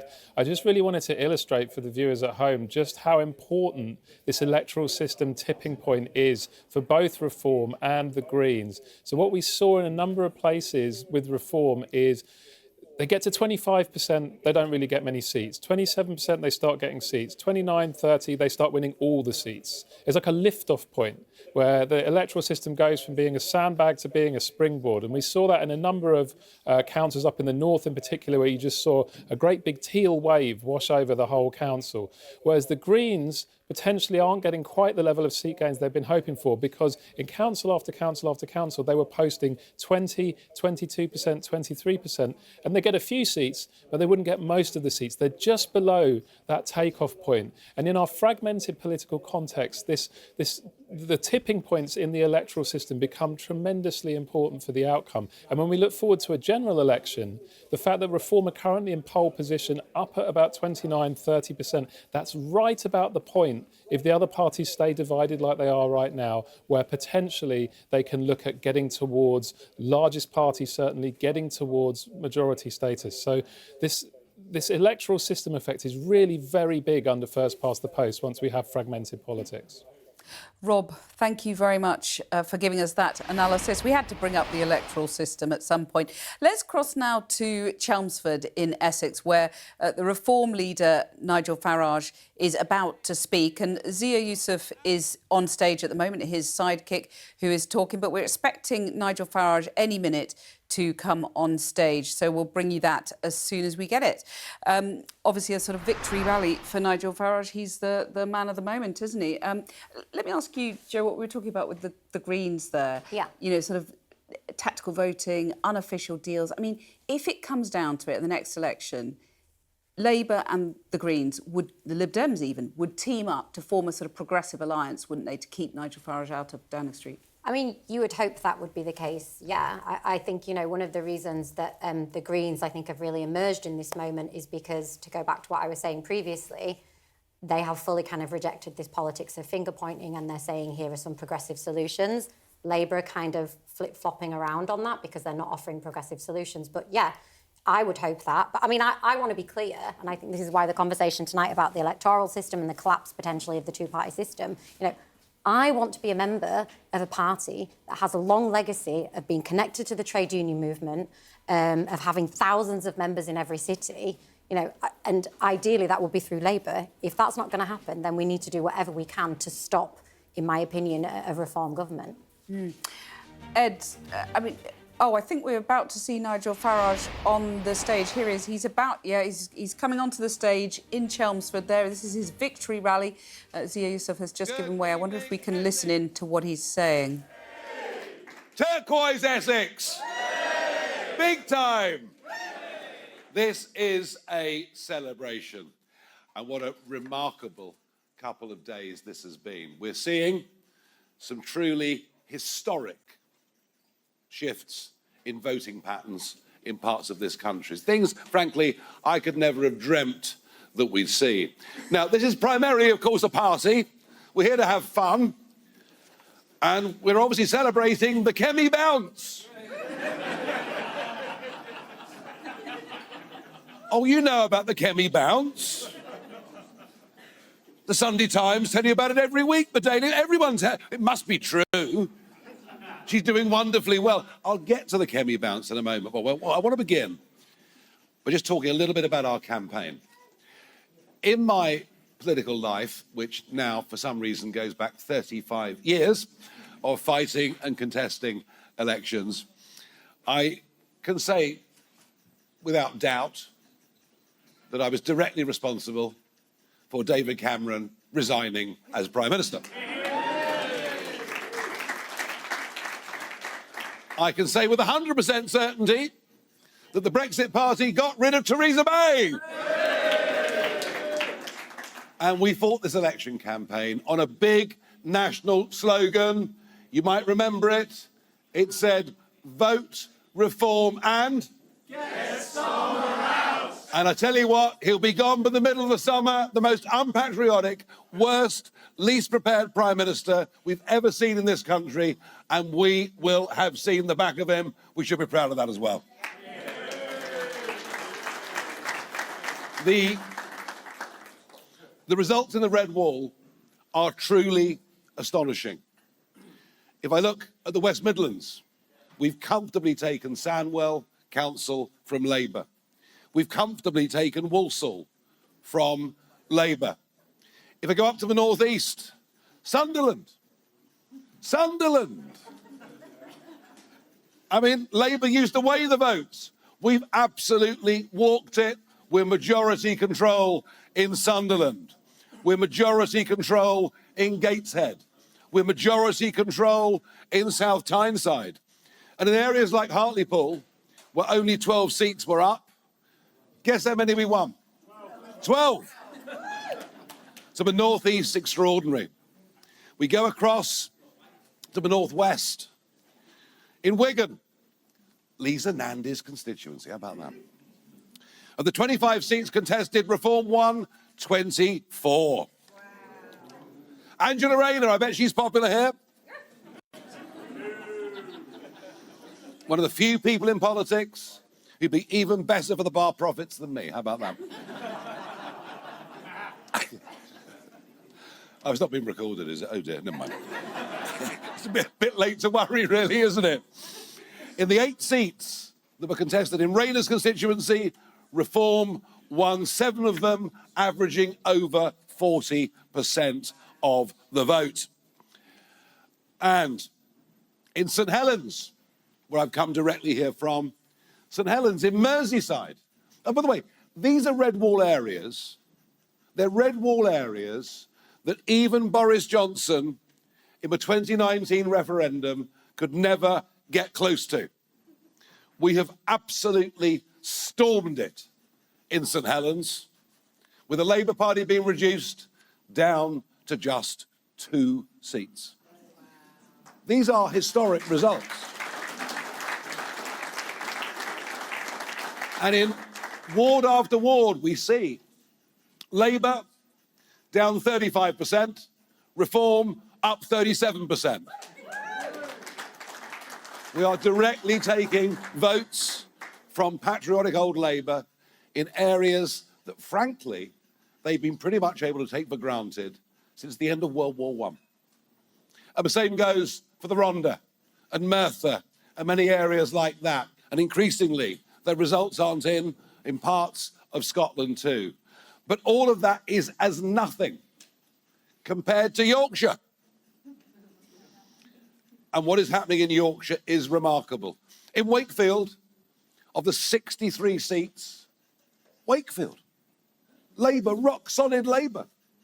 In Wakefield of 63 seats, we've just won 58.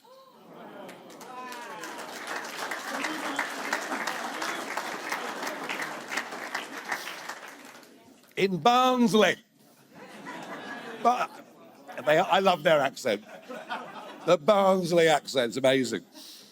Barnsley, rock solid Labour forever. We've walked it with a massive majority. We're on the verge of winning Calderdale. We're on the verge of winning Kirklees. And with half the votes counted and the other half tomorrow, we're in with a shout, and I can't believe this, we're in with a shout of winning overall control in Bradford.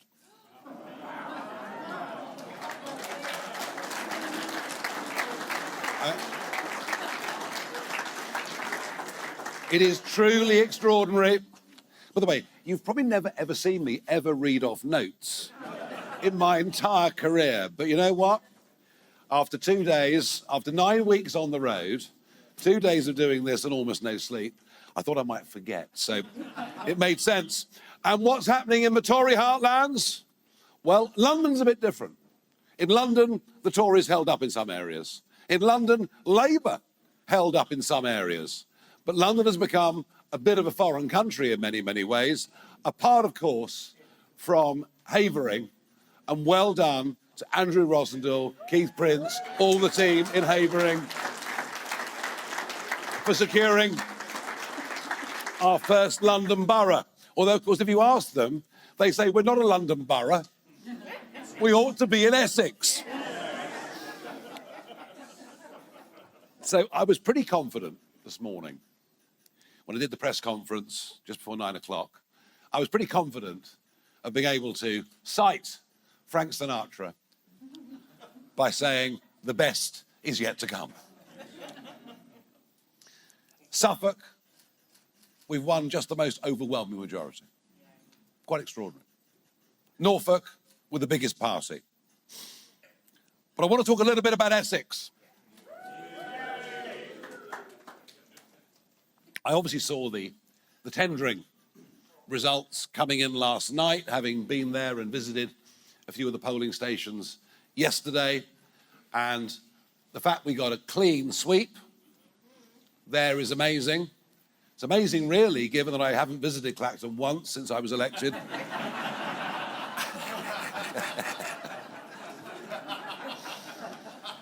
They take the piss out of me, they get it back. So I was feeling good about it. But of course, Essex, we've put a superhuman.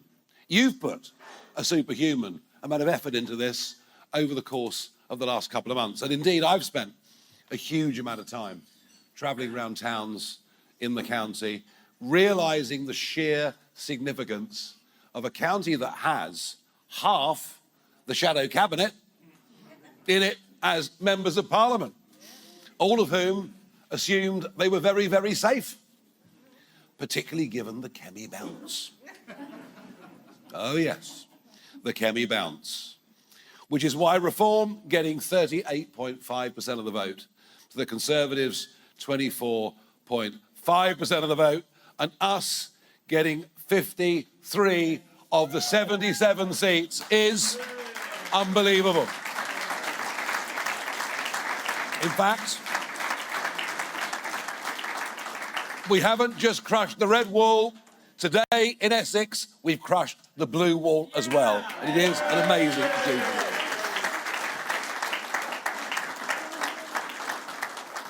If you look at the numbers, then Kemi Badenoch, who this morning gave a speech about the renewal of the Conservative Party.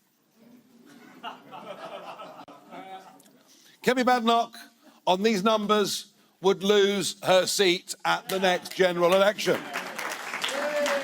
And so would Alex Burghardt, James Cleverly, the Chief Whip, Rebecca Harris, Richard Holden, Priti Patel,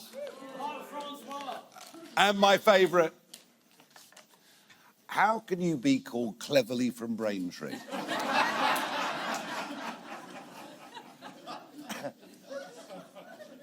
To begin negotiating, giving away the Chagos Islands, which is exactly what he did. And you know, on issue after issue, where we think the Labour government are getting it wrong, we see the roots of all of it lie in those 14 years, and in particular, in the last 5 years of that Conservative government.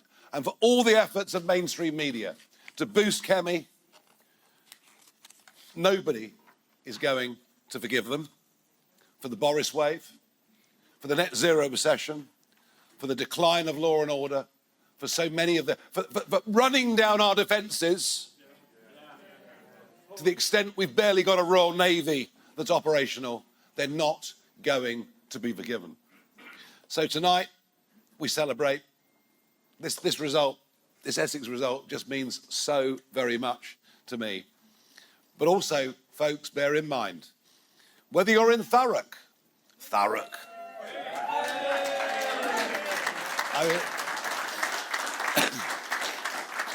45 out of 49 seats in Thurrock.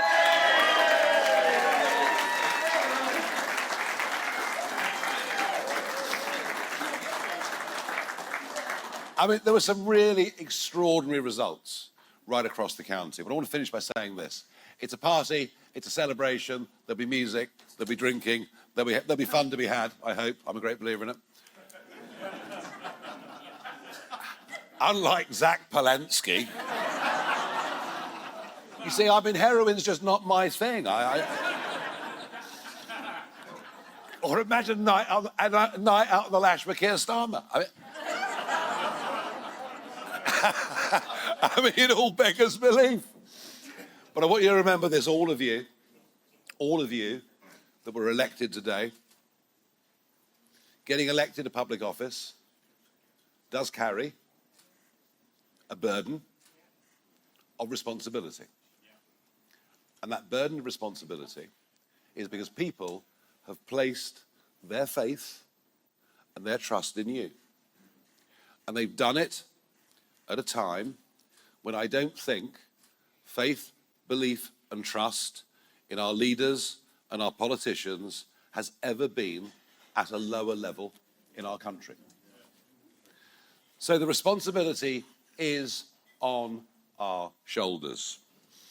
And there was a comment that was made at our conference last year by 83-year-old Preston Manning. Preston Manning founded the Reform Party in Canada.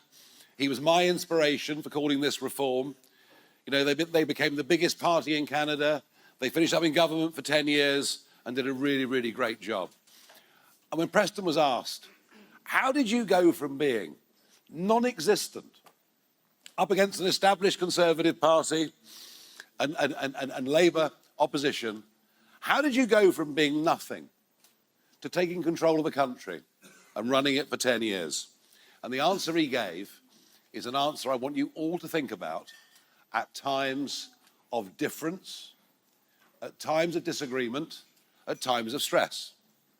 You know, place 45 people in Thurrock together in one room, not everyone's going to agree. They're not. It's literally impossible. We're human beings. We argue with our friends, our family, we all disagree. But what Manning said is something I want you all to bear in mind. He said, we got to the top and we won and we succeeded because we had our disagreements in private and not in public. All right? So, please heed my advice on that. There are times when it's better to bite your tongue, go and sit behind a desk, close the door, argue it out. Argue it out as fiercely as you want to. But after 4.5 years of psychodrama with the last Conservative government, and with Labour about to start ripping themselves apart, that's the last thing the voting public want to see. All right, so please, please bear that in mind. Well, that may be a serious note to finish on, but as I said before, we are the fun party. I mean, I can't imagine the others coming to a racetrack for a celebration, can you? They must think gambling's awful. I love it, personally. There we are.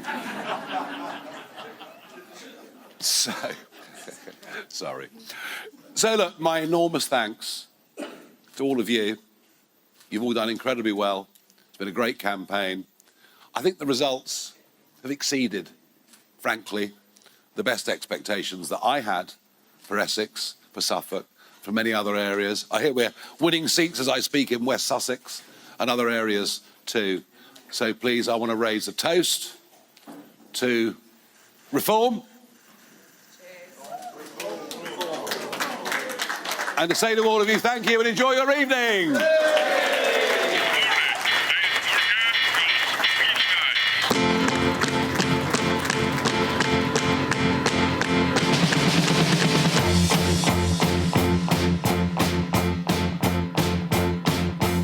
I've just finished my show on an absolutely momentous day in British politics. With me on the sofa here in the studio, Union boss Joe Grady, Tory peer Lord Ed Vaizey. Joe, first, we've just listened to Nigel Farage. He could be Prime Minister very soon. He could. He's celebrating a win in Wakefield. I grew up in a pub there. If you brought him in, he'd be laughed out of town with his fake man of the people. They want to destroy the NHS. They don't have a growth strategy for wages. They've got no plans for investment. They would be dangerous in number 10, not because they're right-wing, but because they have no plan for the economy in the country. Dangerous, Ed, do you agree? Well, it's Nigel Farage's day and let him enjoy it, but the hard work starts now. He's taken votes from Labour, but he's also taken votes from the Tories. Is that coalition sustainable? Is it just his personality that's holding it together, or can he put a team together to take reform to the general election? And your two parties have got to work really hard now to turn it around, both of you. But I think there's enough for the Tories to work on, to carry on fighting. And weirdly, it's not been as bad a night for Labour as Labour perhaps feared. That is the view from the sofa. It's been an absolutely storming night. We'll see you again tomorrow.